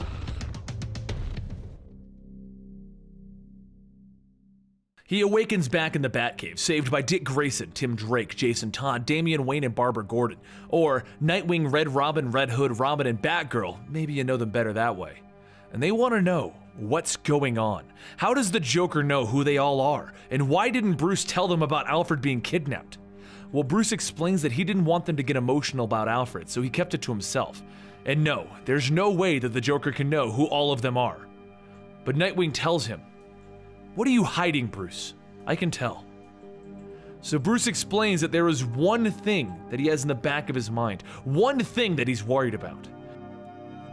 Back when he started being Batman, His next meeting with the Joker after the reservoir was on a blimp that was spreading poison over the city. Well, once Batman stopped the Joker and the blimp crashed into the bay, he would spend the next few hours looking to get the blimp out of the bay before it could poison anyone. He then spent the next few hours after that looking for the Joker, but he couldn't find him, so eventually he went angrily back to the Batcave. He was so furious that he lost the Joker that he went to bed that night without even checking any of his safeguards, and the next morning, he found a Joker card on the Batboat. All of the Bat family was in shock. Does this mean that the Joker got into the Batcave? And if he was able to figure out Bruce Wayne through a simple amount of math, he could easily figure out the identities of everyone that Bruce Wayne has been associated with, so he could easily figure out the identities of the entire Bat family. So of course, he may know who everyone is. But Batman shrugs it off and says no. In order to have gotten into the Batcave that night, he would have had to have bypassed the Batboat's sensors, hold his breath for about 5 miles, hold on to the Batboat at 50 miles an hour, and then avoid all of the Batcave's sensors that even existed back then. Batman says that no one could have even done that, not even himself. But everyone else isn't so sure. Nightwing looks at Batman and he says, "Batman, the Joker has done the impossible before, and you should have at least told us about the card." Batman walks away from them and says they're done talking. He's gonna follow up on a lead he has, and he leaves the Batcave. And the Bat family are there wondering why he still hasn't asked for help. His lead was to follow one of the henchmen that worked with the Joker that day on the Reservoir Bridge, and as it turns out, the henchman was one of the guards at Arkham Asylum. Joker has the entire staff from Arkham hostage, and he controls the entire facility right now. The nightmare that is the Joker is about to be even worse for Batman. So Batman heads over to Arkham Asylum and he enters it, and he sees how horrific the Joker has turned this place of healing into. In the first room, Batman sees the guards and the staff dancing in Batman and Joker costumes, all around him. And they're exclaiming, "Please help us, Batman, we've been dancing for days." Joker exclaims, "Welcome to your kingdom! This is your royal court!" And Batman deactivates the electrical pulses going to their feet before the Joker can kill all of them. And then he walks into the next room by cutting through the stables, where a flaming horse charges at him. Batman simply rolls out of the way and he walks into a darkened room where the lights come on one by one. And the Joker exclaims, "Welcome to your royal knights, Batman!" Well, being that they're normal henchmen that were locked up in Arkham, Batman disposes of them easily, and he moves on to the next room, where the Joker doesn't waste a moment before explaining that this is the room that holds the royal tapestry. On the wall, Batman can see bodies sewn together and tattooed to display the greatest fights between Joker and the Batman. As he leaves the room, the bodies on the wall begin to talk, and they say, "Hail the Bat King!" Next, Batman faces off and disposes of his groundskeeper, Mr. Freeze, his royal player, Clayface, and his royal physician, Scarecrow. And finally, he gets to the top of Arkham Asylum, where he finds the Joker, Two-Face, Penguin, and Riddler all waiting for him, and the royal court, led by the royal jester, Joker. He also sees that the rest of the Arkham staff is dressed up like the Justice League, individuals that the Joker intends to torture. Batman rushes in to stop them, but the Joker lowers a few bars in his way to keep him from getting to them. But it doesn't matter. Batman cut the power to their little room. They're locked in there, and there's no power to raise the bars. He's won, hasn't he? But the Joker simply says, "Look to your left, Bats." And on the screen to the left, Batman sees the defeat of Nightwing, Batgirl, Red Hood, and Red Robin, and Damian Wayne, his own son. Joker now has everyone captive, and he looks at Batman and he says, "Now sit on your throne!" Not seeing any other option, Batman restores the power, and he walks up the steps, and he takes a seat on the throne, allowing the Joker to electrocute him. He slowly wakes up, blinking his eyes, and he finds himself bound to a chair. And in front of him are Nightwing, Red Robin, Damian, Red Hood, and Batgirl, all at a table with bags over their heads. The Joker is also there, welcoming Batman to this sick and twisted dinner party. "What did you do, Joker?" Batman cries out as the Joker welcomes a servant to the table, someone to serve the meal to their guests. Alfred walks out from behind a wall in this cave, a big grin on his face, all Joker toxined up. and he removes the bags over everyone's head to reveal that their faces are covered in bloody bandages, and there's plates in front of all of the guests. All of the Bat family lets out a gasp as they picture what could possibly be on those plates, and Alfred slowly reveals what is being served to them.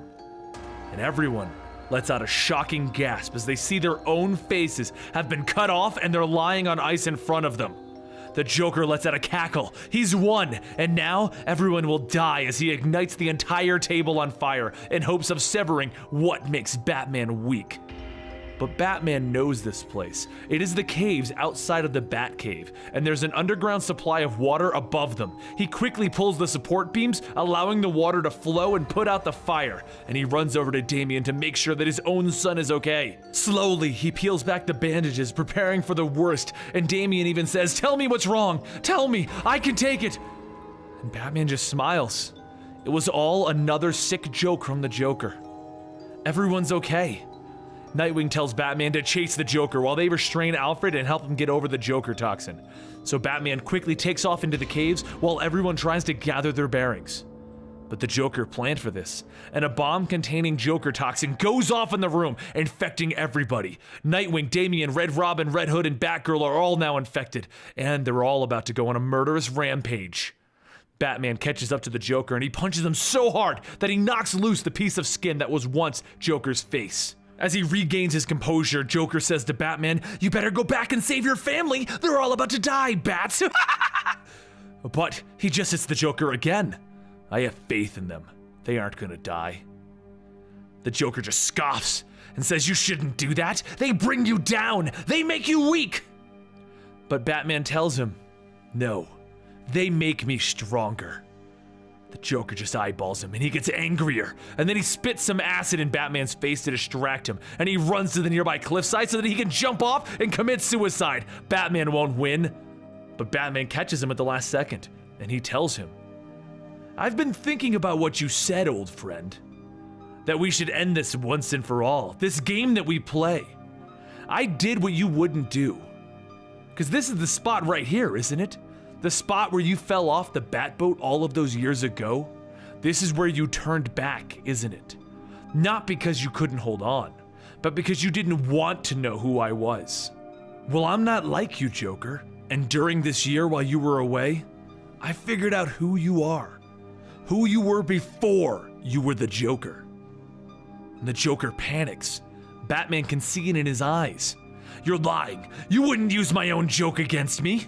But Batman continues, "Joker, I know your name, your history, your family, all of it. Come closer. I'll whisper it in your ear, darling." And Batman pulls him closer, and he whispers, "Joker, your real name is..."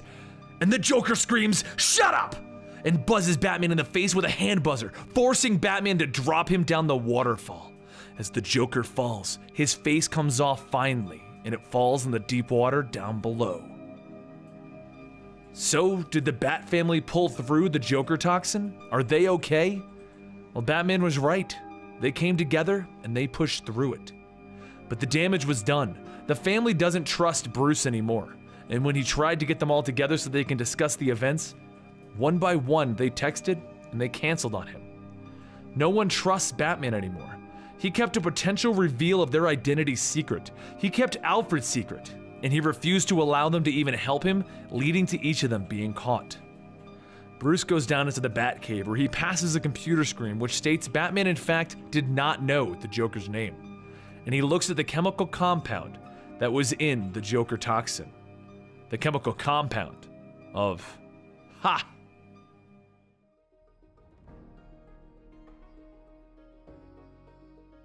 Batman is joking with Alfred Pennyworth and Penny too when suddenly, Wonder Woman comes crashing through the window, slamming Bruce into the wall.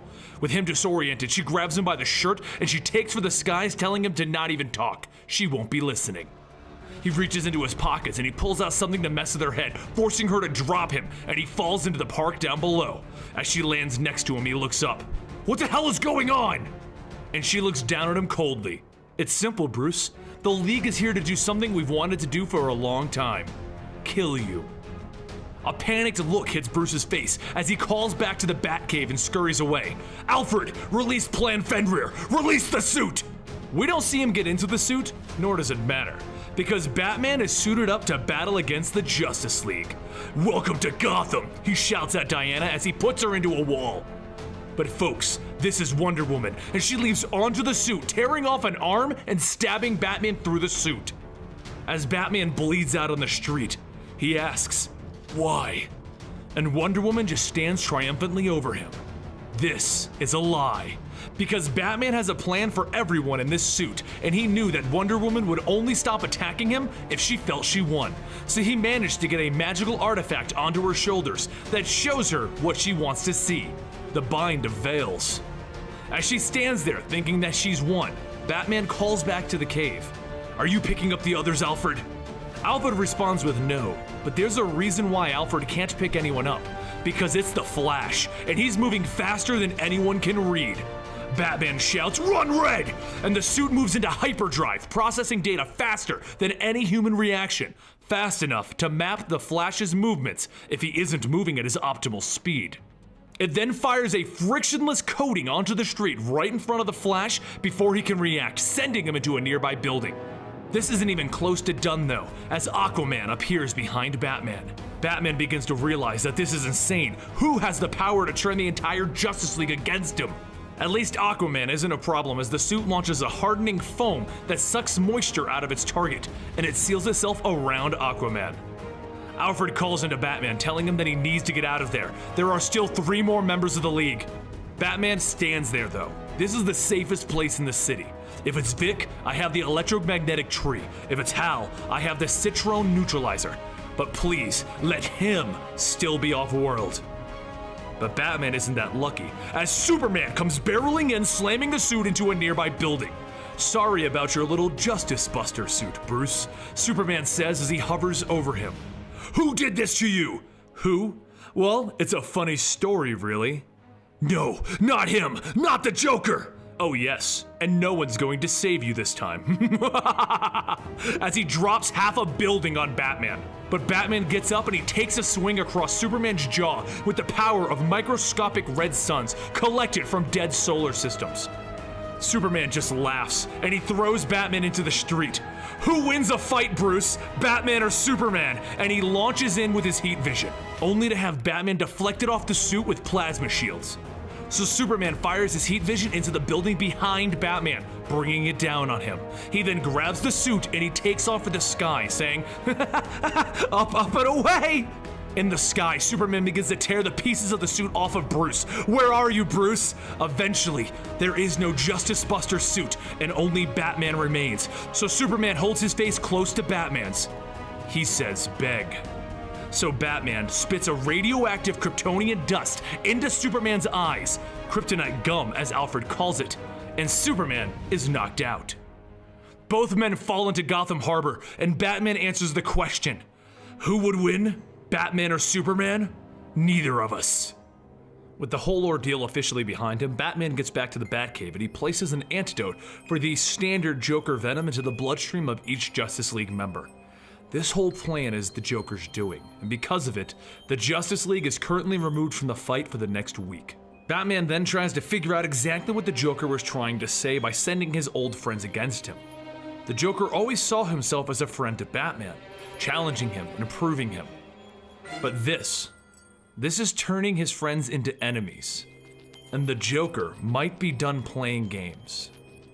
Batman's first stop is the collapsed Arkham Asylum.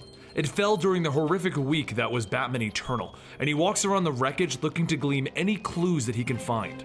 Oddly, there is one man in the building with Batman, Eric Border, one of the newest members of the Arkham Asylum staff.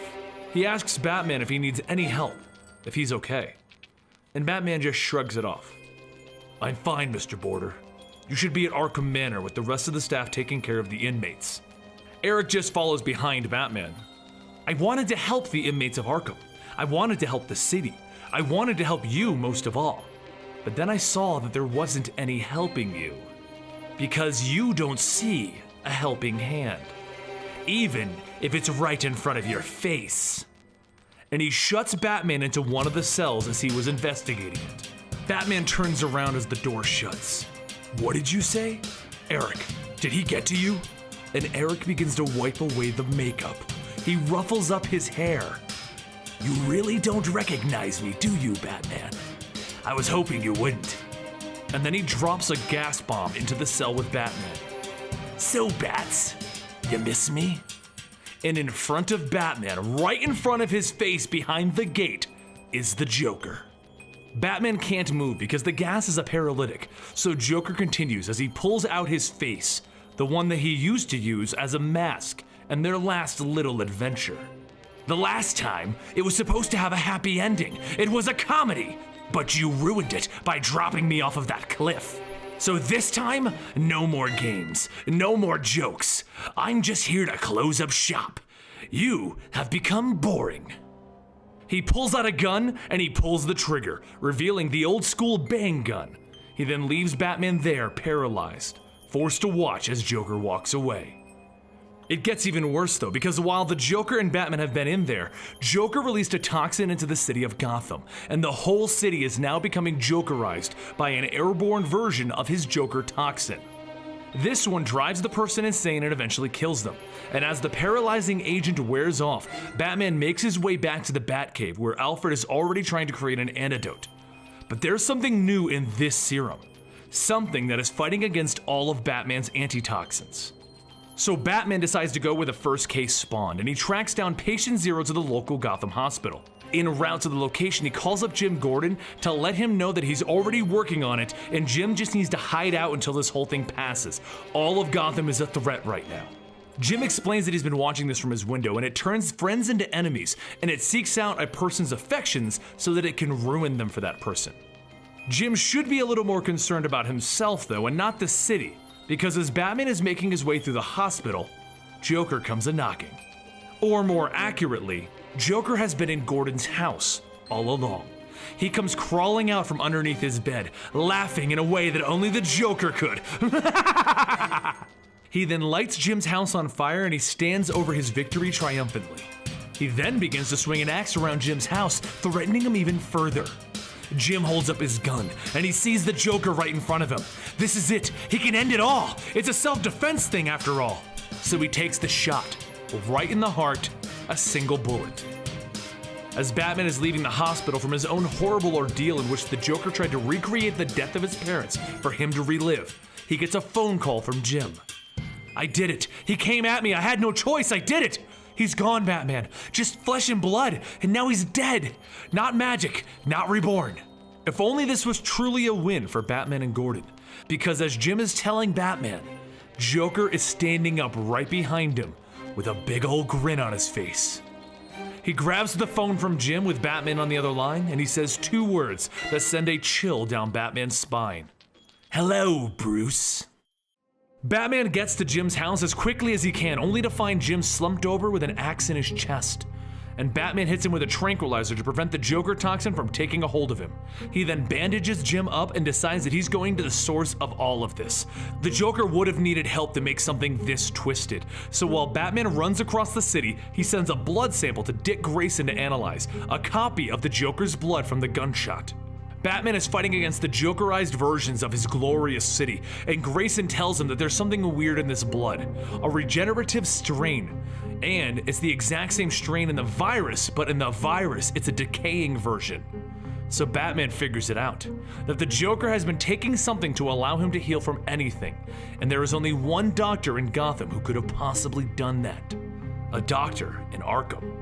But while Batman is running around Gotham trying to get to Arkham, the Joker is silently swimming in some of the deepest waters in Gotham, without an air tank, without scuba gear, and nothing more than a big old grin on his face. Batman breaks into the lab of the doctor and he demands to know what he did to the virus. How did Joker heal from the fall off the cliff and from cutting his own face off? The doctor informs Batman that he didn't create anything. The element in the Joker and in the virus is older than anything else, and it's something that the Joker showed to the doctor. He explains to Batman that there are age-old legends of individuals who stumble across a substance in the soil or the water and they are transformed. Well, these aren't legends. They were clues to something real, and he calls it Dionysium.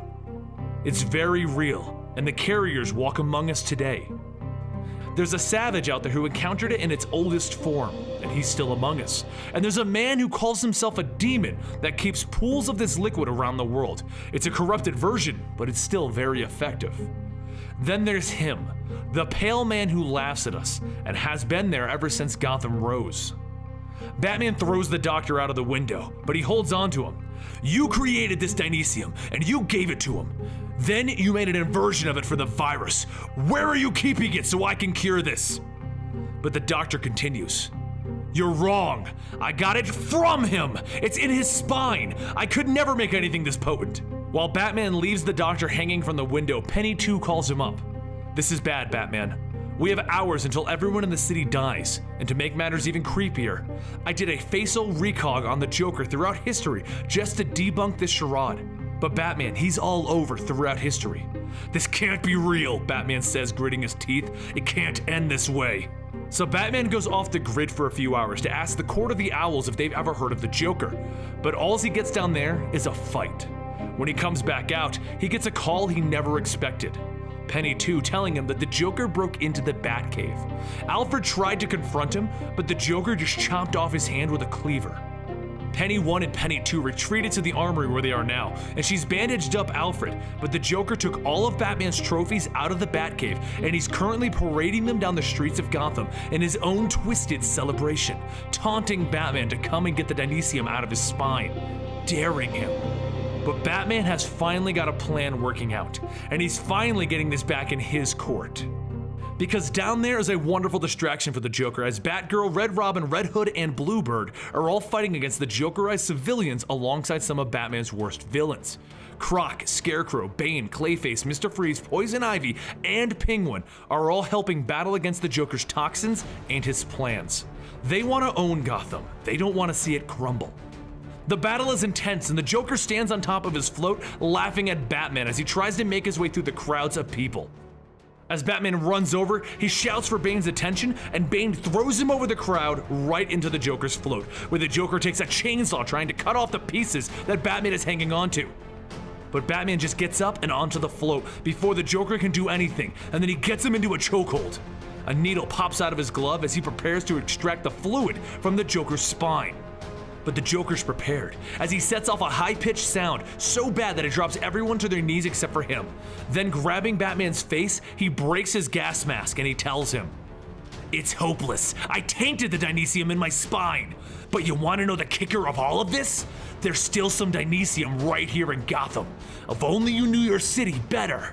Now let me look into your eyes as I finally win." And he removes Batman's mask, revealing Dick Grayson. "You're not Bruce! You're... And Grayson stops him. "I think the word you're looking for is Dick." Meanwhile, Batman is descending into the cave that Joker was just bragging about. He walks forward and he finds a big green glowing pool of dynesium. "Penny 2, I found it. Joker must have found this pool after I dropped him off of the cliff. It must have healed his face, his broken bones, and everything about him." "Isn't there a chance that he's just been around forever, though?" Penny 2 asks. And then she confirms the sample that Batman sends up to her. It's the stuff that can cure the Joker toxin. Suddenly, explosions go off throughout the entire cave, and Batman calls up, "Penny 2, listen to me. No matter what happens, you need to." And before he can stop, the Joker stabs him in the back. Penny 2 calls back down, "I'm pulling you up, Bruce." But Batman unclips his belt. "I'm staying here, Penny 2. He'll just follow me up. Now get that cure out of here." "That's the spirit," Joker tells him as he digs 2 knives into Batman's back. "I know what you're thinking, Brucey. Was I always this fast? Did I train? Did the dynesium make me faster? Or was I hiding my true skill from you?" And in response to that, Batman tackles the Joker and the 2 men begin to roll down a cliffside. At the bottom, they hit each other so hard that they draw blood in single swings. There's no holding back now. It's just Batman and the Joker at the bottom of one of the deepest pits in Gotham. The Joker cracks a joke about how this is going to leave a mark. If only he didn't heal. But Batman smirks. "Oh, it'll leave a mark. I laced the Batarang with an immune response blocker. If you have been taking the dynesium that's here in this pool in its weaker form, then it'll prevent it from healing. But if you are, who you say you are, and the dynesium in your spine is pure, then it'll heal. So all that's left for you to do is show me your cards, Joker. And the Joker turns back to Batman, throwing razor-sharp playing cards at him, lodging one right into his eye socket. But Batman ignores the pain as he leaps onto the Joker, biting off his ear and taking a few more clean shots at his head. Then both men collapse to the ground in pools of blood. The Joker pulls himself up onto Batman, and with a knife ready to plunge into his face. I'm the one who laughs, get it? I've always been there laughing at you, at all of you, at the great joke that you think your lives have meaning, that any of it matters. But then you showed up, and you gave my meaningless a meaning. That's the funny part. I could have made you forever, just like you always wanted. My blood could have saved you. We could have had a happy ending. It could have been hilarious. But Batman tells the Joker, it's not over. And he maneuvers the Joker in the way of a falling rock, breaking the Joker's back. Both men lay there, unable to move, until the Joker begins to drag his broken body to the dynesium pool. What did you do to my back? I need the dynesium!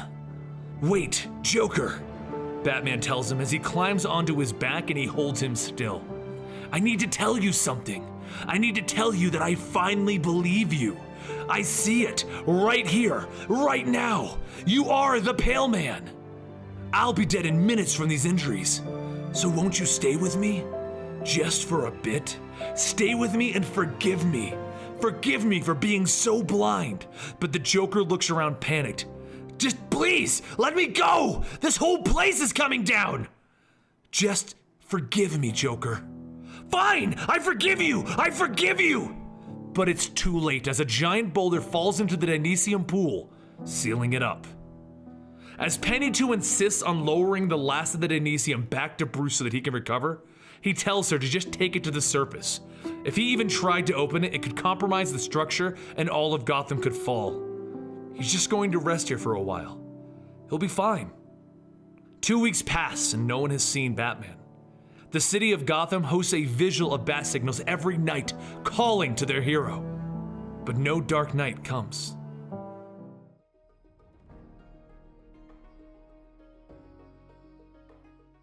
Batman vanished at the end of Endgame.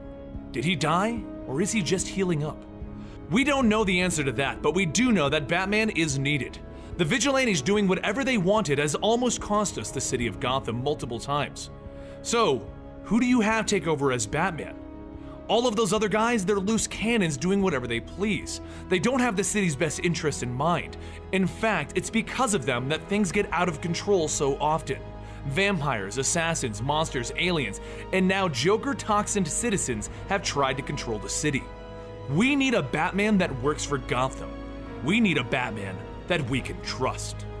So the government moved forward with their own Batman plan, taking the best of the best in the police department and training them. But the head of the project, Miss Powers, has other ideas. She invited Jim Gordon to the Batman training facility. Jim Gordon was a Marine. He knows Gotham. He knows what this city needs. It doesn't matter how old he is, he'll be behind a mask at all times. But Jim tells her he can't do it. This is insane. So he takes to the rooftop of the police station that night where he talks to his friend Harvey Bullock. Jim tells Harvey about how they asked him to become Batman. Harvey is in shock. You can't become Batman, Jim. You're police. Trench coat wearing police. And that is a 10-foot tall trench coat. Plus, you smoke. Batman doesn't smoke. But Jim has already considered all of this. You ever wondered if Batman would be more effective working within the law, Harvey? What if Batman could show people that the system worked? Just then, one of the Batman candidates walks onto the roof. He came up to face chat with his newborn son. Both Jim and Harvey look at the young man, and then they look at each other. Harvey takes Jim's cigarette. Give me that. And you know you're gonna need to get LASIK surgery for your eyes, right? They both knew what Jim was about to agree to. The next few months go by quickly, and they show him the new robotic batsuit made out of nanocarbon. And they train him to peak fighting condition. That's it. That's all it took. He shaved off his mustache and gave himself a new haircut, and Gordon was the new Batman in a robotic suit with a black batsuit underneath it all. He now watches Gotham, and no vigilantes are welcome here. As a matter of fact, one of his first objectives is to arrest all of Batman's old allies.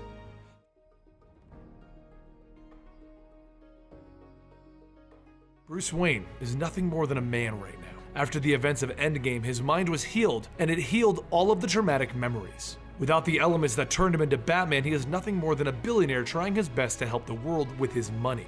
And Alfred wants it to stay that way. That may be a problem though, as the Justice League needs their detective. They need Batman, so they come knocking on the front door of Wayne Manor. When Alfred answers the door, Wonder Woman tells him that they would like to speak to Bruce. And Alfred explains, as he told Superman several days ago when Superman showed up looking for his friend, there are a great number of reasons why Bruce Wayne cannot honor his Justice League responsibilities anymore. But Superman chimes in, "Something's come up, Alfred." And as Shazam explains, the League is stronger with Batman on our side, especially when he's in full-on detective mode.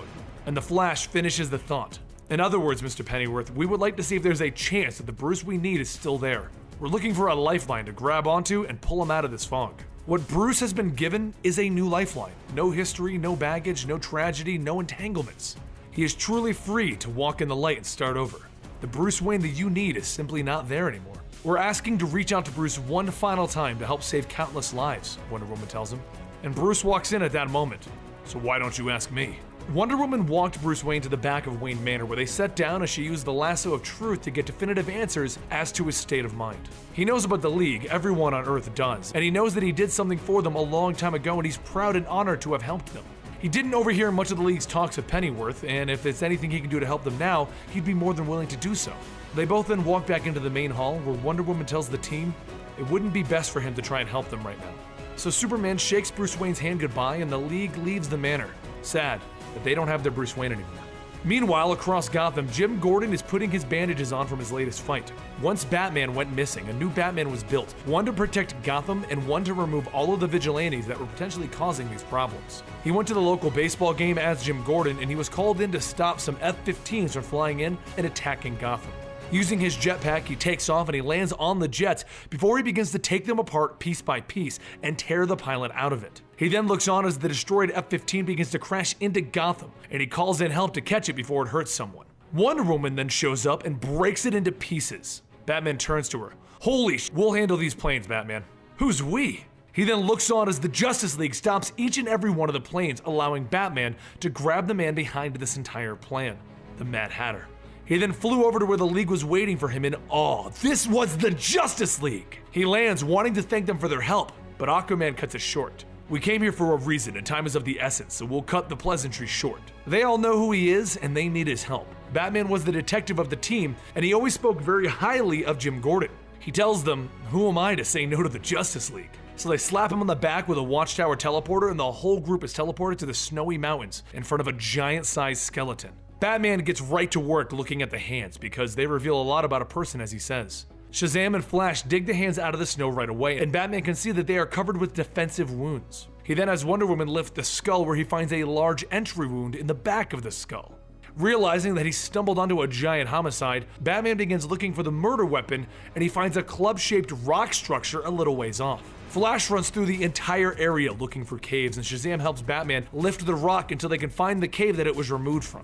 Inside, they find a gelatinous substance moving upwards, and they follow it deeper into the cave until they find a second giant skeleton that appears to have committed suicide. The Flash teleported to the Watchtower to investigate a little further, and they all discover that the first skeleton was a male and the second one is a female, while the gelatin is human-based. At that moment, one of the creatures breaks through the nearby wall, spewing the material all over the League. Cyborg grabs Batman as they both jet out of the cave while the rest of the League is covered up.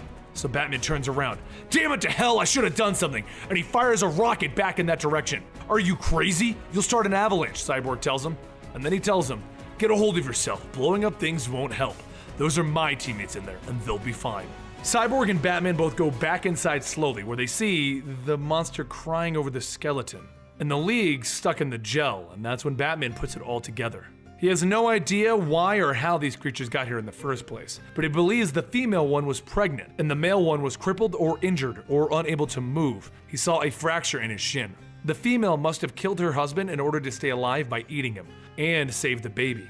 Then she went to the cave where she fed the baby pieces of herself until there was no more to feed it.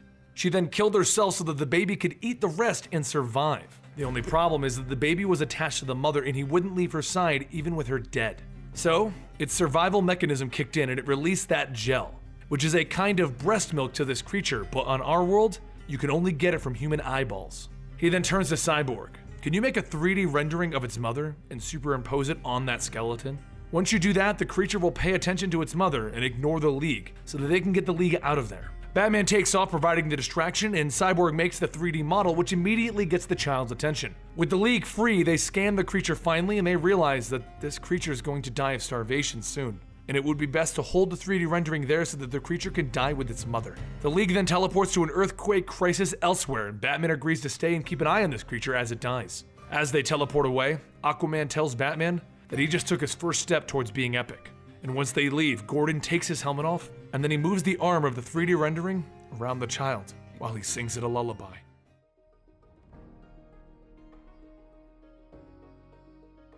The Batarang goes stunk. It's Jim Gordon standing there practicing when Julia Pennyworth walks over to check on him. Batman has been missing for an undetermined amount of time. While at first the GCPD was waiting for his return, eventually crime started to get bad again. So they asked Jim Gordon if he would like to be the new Batman, one that worked for the GCPD. It took a little convincing, but Jim Gordon took his role, and he's gone on adventures where he met the Justice League, teamed up with Superman, and even stopped a Robin war. But he is starting to truly understand what it means to be Batman. To celebrate, Julia and Daryl show him his new Batmobile, a massive tank of a machine. But before they can celebrate any further, Daryl lets them know that he's getting pings on his new Bat app. Jim Gordon suits up and jumps out of his Bat blimp, ready to start this fight up. As he lands, he takes a face of dirt as a man with horns throws it at him. Julia and Daryl scream over the mic, "Batman, are you okay?" And Jim coughs it up. "I think a building just hit me, but I'm fine." The Horn Man throws more rubble at Batman, and he dodges, flinging batarangs at the member of the Triad. The guy gets up and begins swirling the rubble and dirt around and throws it at Batman. But this is an armored suit, and Batman punches his way out of it, until he sees where it's going. The member of the Triad made himself a battlesuit out of all of the rubble around him. So Batman throws a thermal grenade into the armor, and it superheats up the whole thing before Batman winds up to hit it. But the goon hits Batman with everything, throwing him into the bay. So Batman calls the new Batmobile and drops it on the guy. Batman walks over to him and informs him that they need to get him to the hospital. The seed in his ankle that's been giving him these weird powers is about to break open and begin killing him.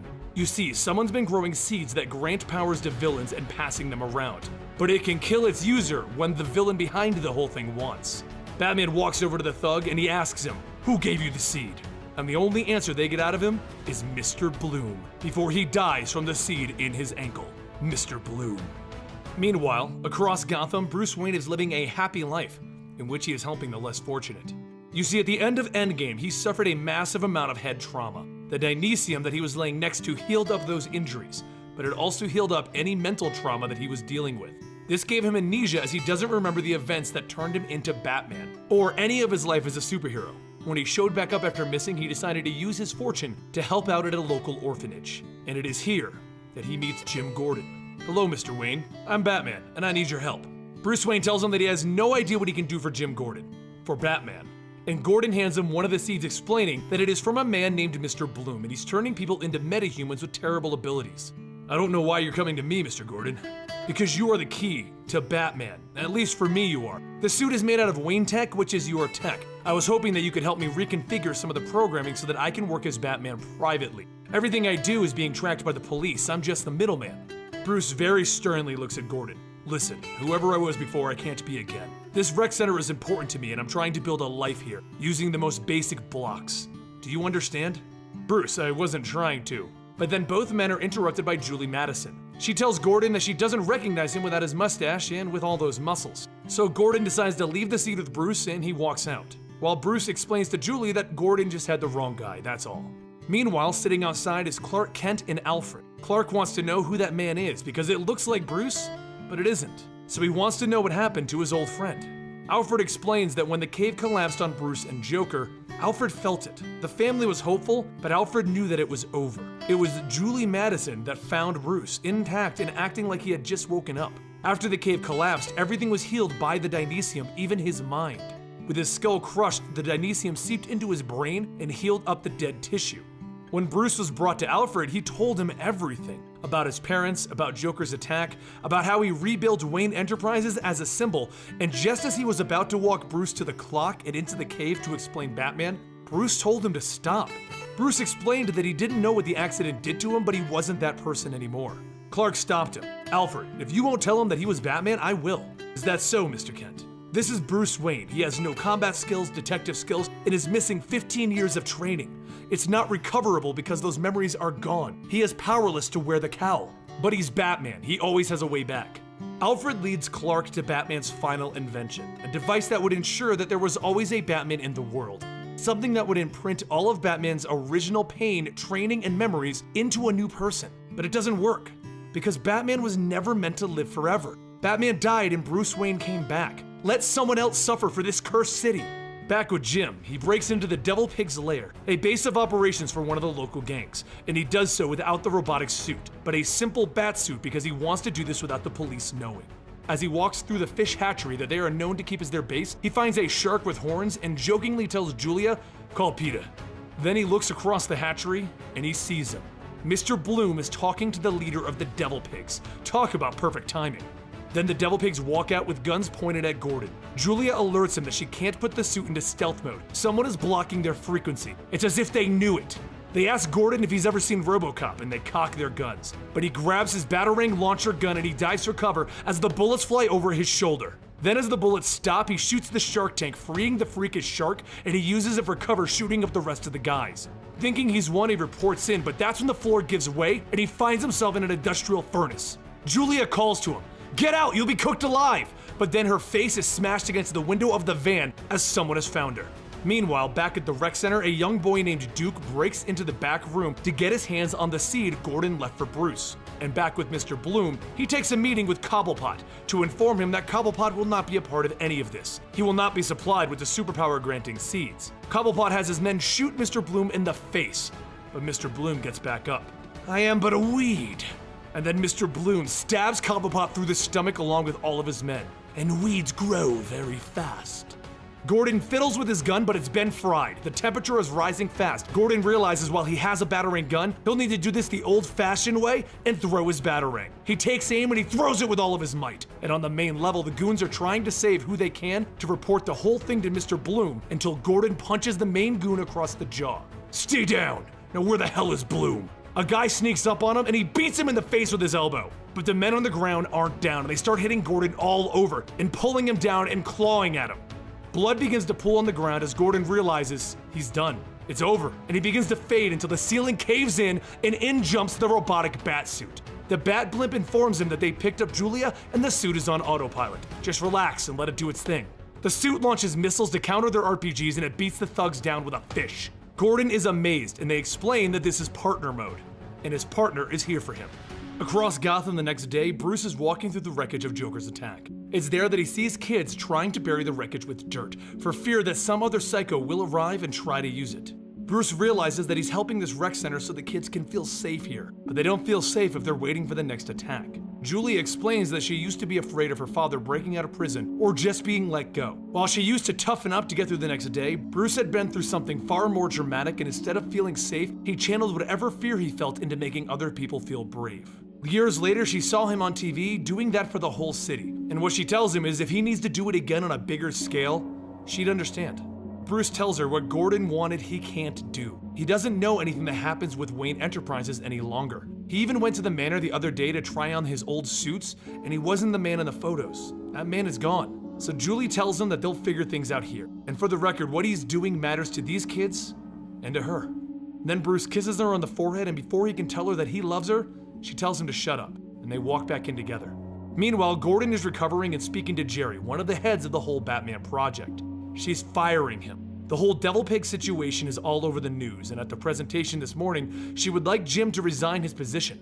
She explains people need faith in the system, so they would like Jim to pick the next replacement for his role, because together they can continue to give Gotham hope, and they can fix this. Over at Wayne Enterprises, Duke runs into Daryl to show him the seed. He wants to know about Bloom, and he asks if he can help with Bloom as he shows a Robin R. Duke is actually in the We Are Robin gang. Daryl explains that Batman doesn't need a Robin, and Duke tells him that he knows Robin is the street, but they want to help. That evening, high above Gotham, the conference is held with the Batsuit sitting out in the open and Gordon sitting off to the side preparing to resign, when Julia Pennyworth and Gordon both see it. A giant ship careening in the direction of the display. Gordon runs out shouting, "Get down!" and then he jumps off the Batsuit to get Jerry down as the ship comes crashing through the glass.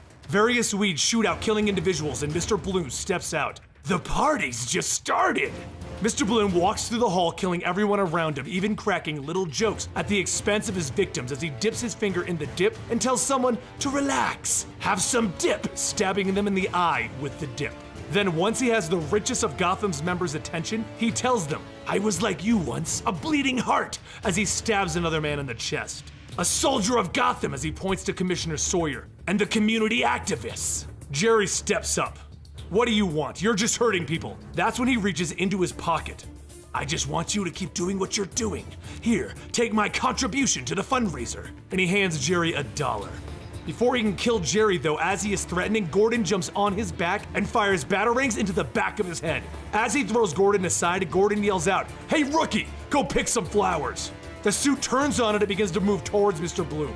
Except Mr. Bloom launches 3 more of his fingers into the suit, tearing it open. He then spears Gordon through the shoulder and he lifts him off the ground, preparing to kill him, until he floats off the ground himself as Julia Pennyworth turned on the giant magnet built to lift the suit off the ground. Luckily, Mr. Bloom's seeds are electromagnetic. Sitting above everyone, he tells Gordon they could talk for so long if his friends weren't around. He then smashes the magnet and he makes a run for it. They try and chase him, but he's gone before anyone can do anything else. Meanwhile, down in Gotham, Bruce is getting closer and closer to Julie. He even entertains the idea of marriage.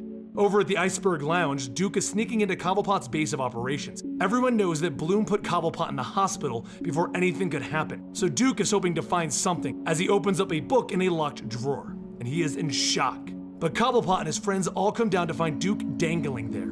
Back with Gordon and Jerry, she shows him the new plan. An army of robotic batsuits prepared to defend this city, all automated and a full police force. But Gordon asks for one more chance to get this guy before she goes that route. If he dies, she'll have his resignation. He rides out on his souped-up bat bike to Blossom Row, where all of his clues are bringing him. He walks inside and he puts the suit into partner mode, and right away, Bloom welcomes him. But he sounds different. Gordon asks him, where's the grandstanding? And Bloom tells him, that was all for show. This is real. And he invites Jim to sit by his side before everything changes in Gotham, because he's going to miss this. Gordon tells him, there's no way out, Bloom. It's over. So come over to me so that we can talk about what you were planning. Bloom doesn't move. So Gordon raises his gun, and he tells Rookie to go over there and get him. But the suit doesn't move. Gordon looks back at him. Rookie? And Bloom says, you heard him, Rookie. So the suit grabs Gordon by the back of the neck, lifting him off the ground.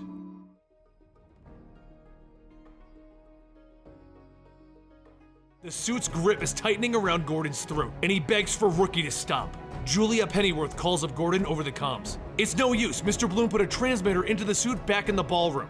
Gordon struggles, trying to tell it to let him go, and Mr. Bloom tells it to comply, throwing Gordon into the sky. He goes higher and higher, and he sees that he's heading straight for the blades of the news helicopter. But just as he's about to hit it, he launches a grappling hook back down to the building down below, and he comes crashing down into a pile of seeds that grant Mr. Bloom's followers their abilities. The suit runs at him, trying to grab him, so Gordon jumps to the side. He knows that the suit can read through all of his invisibility tricks, so he'll need to use mobility. He leaps to the side, crippling the suit's legs so that it can't move, and knowing that it'll launch missiles when it's frozen in place, he watches it blow itself up. He then grabs the head of the suit, apologizing to it, but that's when Mr. Bloom steps forward. Back with Duke, he's been trying to help out as he is one of the We Are Robin kids. His investigation has led him to Cobblepot's club, where he is now dangling from a rope over a bunch of supervillains. He quickly distracts them all and he jumps to a nearby window, making a break for it. But just as he's about to be home free, Cobblepot fires a gun that destroys the ice that Duke is running on, throwing him aside. Back with Gordon, Mr. Bloom has him pinned down with a foot of weeds. He tells Gordon that he has no idea what he's up against. The city will be changed, and he would love for Gordon to see it. A whole city regrown with new seeds. Gordon asks him if he means the seeds that he was just fighting in, because they smell a little crispy after he fought in them. Bloom goes silent, and then he raises a hand yelling, only to be stopped by an electrical charge thanks to a jammer in the batsuit. Thanks, Rookie, Gordon says as he begins to get back up. Meanwhile, back with the Duke, he's about to be shot by Cobblepot's thugs when Bruce Wayne hits them over the head with a bat. Duke swims to the surface, telling Bruce, I didn't ask for help. Well, if you didn't want help, then you shouldn't have used the rec center's computer for your research. They walk out of the area and Bruce asks Duke what his problem is. That's when Duke gets a text about his parents. Daryl found news on them, and Duke has been searching for his parents ever since they were infected during Joker's attack in the We Are Robin comic series. The video is linked down below. He looks back up at Bruce. You know what my problem is with you, Bruce? How did you find me?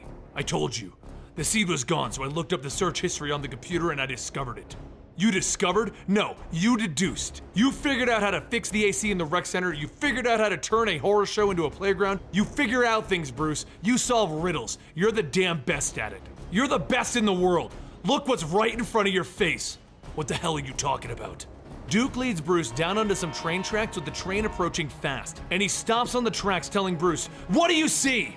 Bruce is terrified of the train coming, the noises, the lights, but he doesn't see a train. He sees a giant bat, and just before it hits them, Bruce pushes Duke out of the way. Duke apologizes and he runs off, leaving Bruce to think about what he just saw. Meanwhile, Gordon has managed to capture Mr. Bloom, and the police are hauling him off. He did it. He successfully stopped his first supervillain. Except, did he? The roof gets torn off and there stands Mr. Bloom? Out on the street in front of the armored bat truck, a dozen more Mr. Blooms show up. They hit the truck hard, throwing it off of the road. Meanwhile, Bruce has made his way to a bench on a lake to think, and a man walks up to him and takes a seat next to him, asking him what brings him here. Bruce tells him, "I was in an accident over a year ago." The man turns to Bruce, showing us his green eyes and a smile. "So was I." Duke follows the text to a psychiatric ward, where he discovers that his parents were found, but it's far too late. The Joker's toxin was in their systems for far too long, and it is now irreversible. His parents don't even remember him, even when he begs them. They're a lost cause. Bruce asks the man sitting next to him, "Do we know each other?" "Oh, I'm just here to fight you to the death." "Excuse me?" "For this bench, of course. I'm sorry, I was kidding. We both seem to love this spot equally." "What did you say your name was?" "Shh, shh. Watch this." The man throws bread into the water and the fish swarm around it. They're starving down there. This spot used to be full of bugs, but now it's not. Bruce gets up to leave. "I should go. I don't know if I'll be back, so I guess the bench is yours. Before you go, can I show you something?" The man reaches into his pocket. Meanwhile, over at the wreckage of the Bat Tank, Jim Gordon pulls himself out beaten and bloodied, and Mr. Bloom wraps his hands around Jim's face. Back at the pond, the man pulls out a gun. Bruce looks startled and he apologizes. "I didn't mean to startle you. You see, I was hurt in the Joker's attack as well. At first, I felt lost because I didn't know who I was. My old life was wiped away and I didn't see a point in starting over. So I bought the gun and I came here to use it on myself. But then I noticed how quiet this spot was. Like it was the one spot in all of Gotham a gun shouldn't be fired. So I came back every day. Now I have an apartment and I work in a butcher shop. And I see you here, and lately you seem at rest. So don't do it. Don't become the man you were before." Bruce grabs the man by the coat. "Come here. What do you know about who I was?" "You're Bruce Wayne. You can stop it all from going back to the way it was." "Me? You think I can stop it? I love someone. I am someone here. You think I want to go back? Why should I? Why isn't it enough? Why?" "Calm down. I was just talking about the lake. You can keep it from getting infested again." Suddenly, there is an explosion off in the distance, and Bruce runs back in the direction of Jules, the woman he loves. Walking through the center of the city is Mr. Bloom, the size of a building, carrying Jim Gordon and destroying everything. Hundreds of other Mr. Blooms are walking around the city, continuing the destruction, and Mr. Bloom explains that he gave each of these people one of his seeds to become him, to gain power, because he saw something in them. But there are also hundreds of seeds hidden throughout the city. Anyone can have powers! "We'll regrow this city into a wonderful place!" Gordon tries to tell everyone not to listen to him, but it's too late. Bloom stabs Gordon again. Alfred is watching the horror on the television, and that's when he hears bang, bang, bang! "No," he says to himself, "bang, bang, bang! I can't hear you! Bang!" And the door flies open with Bruce Wayne standing there. "Take me to my cave." Bruce demands to know what's behind the clock, and Alfred tells him, "Nothing, sir, nothing." "It goes to the caves below this place, doesn't it? There was fear in your voice when you were explaining my history to me, like you didn't want me to know about this." Bruce walks towards it, and Alfred stops him. "No, you can't go down there! He's dead! He finally died fighting the monster like he wanted!" Alfred falls to his knees. "The others, someone else can do it! Let them be the hero!" "Alfred, I'm Batman and it's time for you to take me to my cave." Alfred opens the door and they walk inside, and then he walks him down into the cave. They walk over to the machine that Bruce built, the one with the ability to make a new Batman, and Bruce sees that Alfred destroyed it. Alfred explains that it never worked. It kills anyone who tries to take in everything that made Batman who he was. No normal human can take it. But Bruce insists he needs to try it. And he takes his position while Alfred hits it. He turns it on. It hits Bruce hard, but it doesn't do anything. Alfred tells him the human brain wasn't meant to take this kind of torment. But Bruce tells him, again, go again! So it hits him again, and it does nothing but tear Bruce apart. It's not working. Alfred can see it, and he warns Bruce that if he does it again, it will kill him. It'll kill Bruce. And that's when Bruce figures it out. That's when he deduces it. Why the machine never worked. It needs someone brain dead. It needs the room to put all of the Batman knowledge into. So he tells Alfred, again! And Alfred refuses. He waited his whole life for this. A Bruce that never went down crime alley. And now he wants Alfred to play the role of Joe Chill? To kill him? He won't do it. He won't kill Bruce. But then a voice states, she'll do it. Julie Madison walks over and tells Alfred she'll do it. She'll make him Batman again. They need him. Alfred asks her how long she's known, and she tells him she's always known. She tells Bruce it's bad out there. The streets are in chaos and Bloom is everywhere. The city is being torn apart. They need Batman.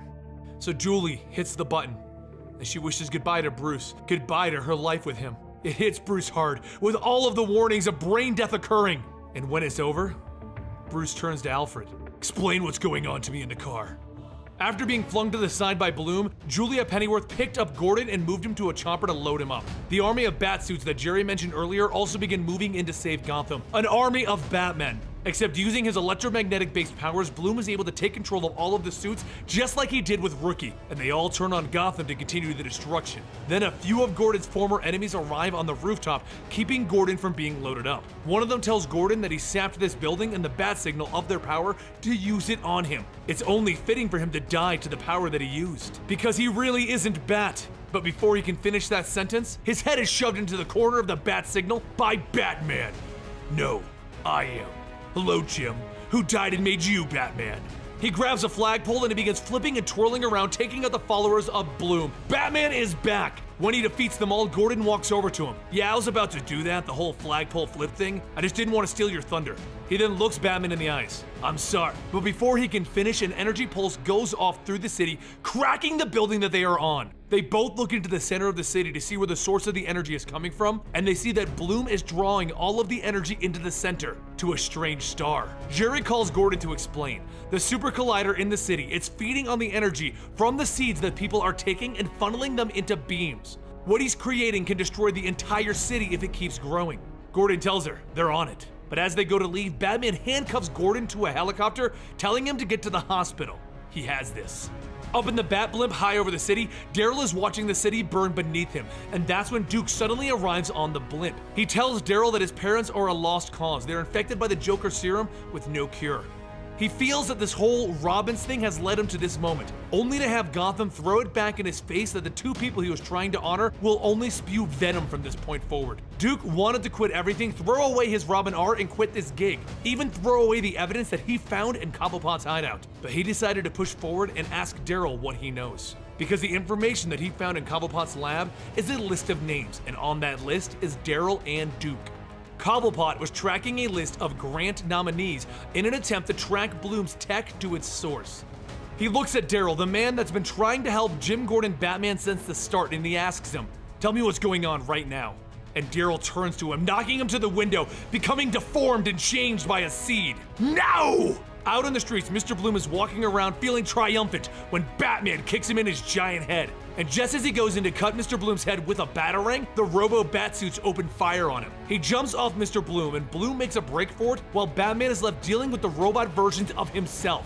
Up in the blimp, Daryl explains the power of the seed gives him the ability to control the bioorganic material, so he can hold Duke up there all day. This whole thing was his idea. He was supposed to be Bloom. He wanted to create a way for Gotham to protect itself, for everyone to be their own savior. So he created these seeds and he passed them out as Mr. Bloom, named after Blossom Row.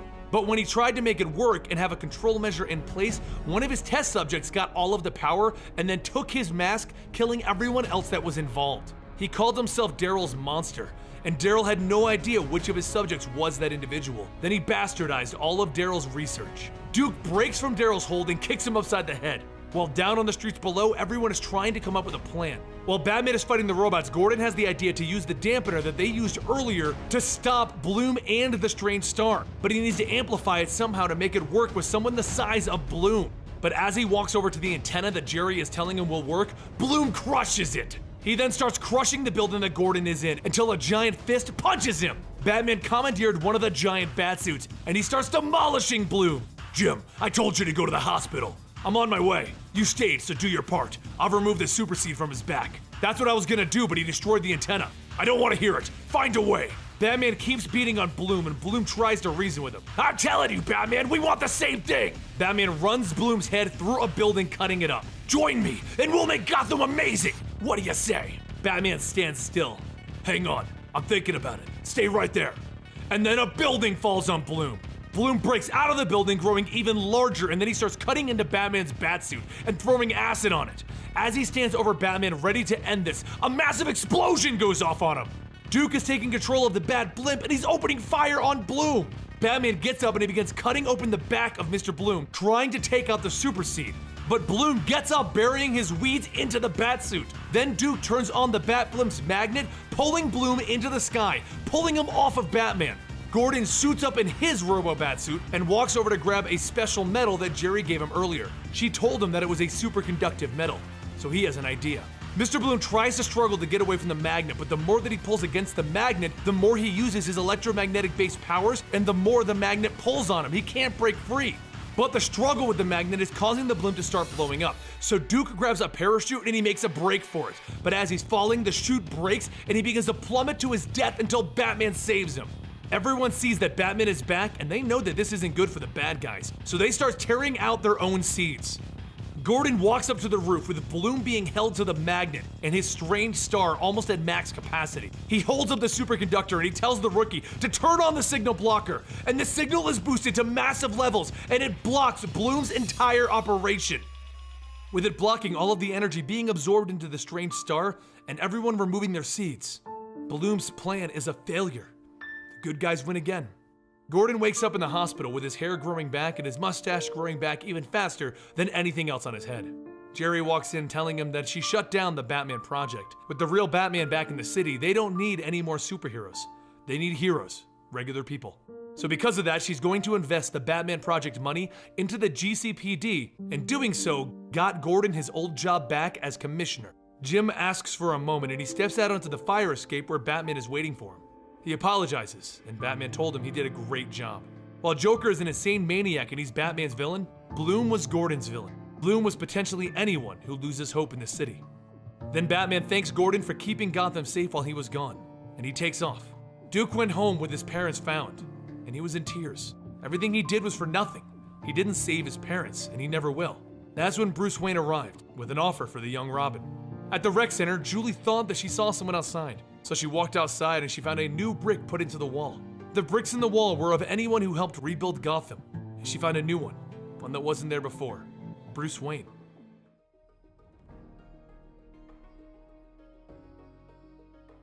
Gotham. Gotham is a blank page that you write in white font to find your way down. Down, down, down. It's the first line of the last story you'll ever write. Alfred walks down the steps of the Batcave to see Bruce Wayne sitting there, like he should be. He hands him a protein shake and he thanks him for finding a replacement hand for him. Bruce cracks a joke that he doesn't know whose hand they found to attach to Alfred, and Alfred tells him that that's a funny joke. I'm serious, Alfred. Batman never lies. I beg your pardon. Batman always lies. It's all he does. Bruce suits up and he loads up into his Batmobile, and as he rides off into the night, there's a rumble beneath the city and the whole city goes black as the night. Alfred tells Batman that he'll get the information on what started the event in 1 hour, but Batman has other leads to follow. The first thing that he does is go to see Jim Gordon in his trench coat with his cigarettes. It's been long enough for Jim to start looking like himself again, an old man with scruffy hair and his glasses back on. He tells Batman that they have no information on what happened, and that's when another police officer reports that with the power out, there are problems at Arkham. Gordon keeps looking in the direction of the police officer who walked up. I'm not gonna turn around, because you're gone, but be careful. Then, he can't help himself. He turns back to see if he's gone, and Batman isn't there. So, Gordon smiles.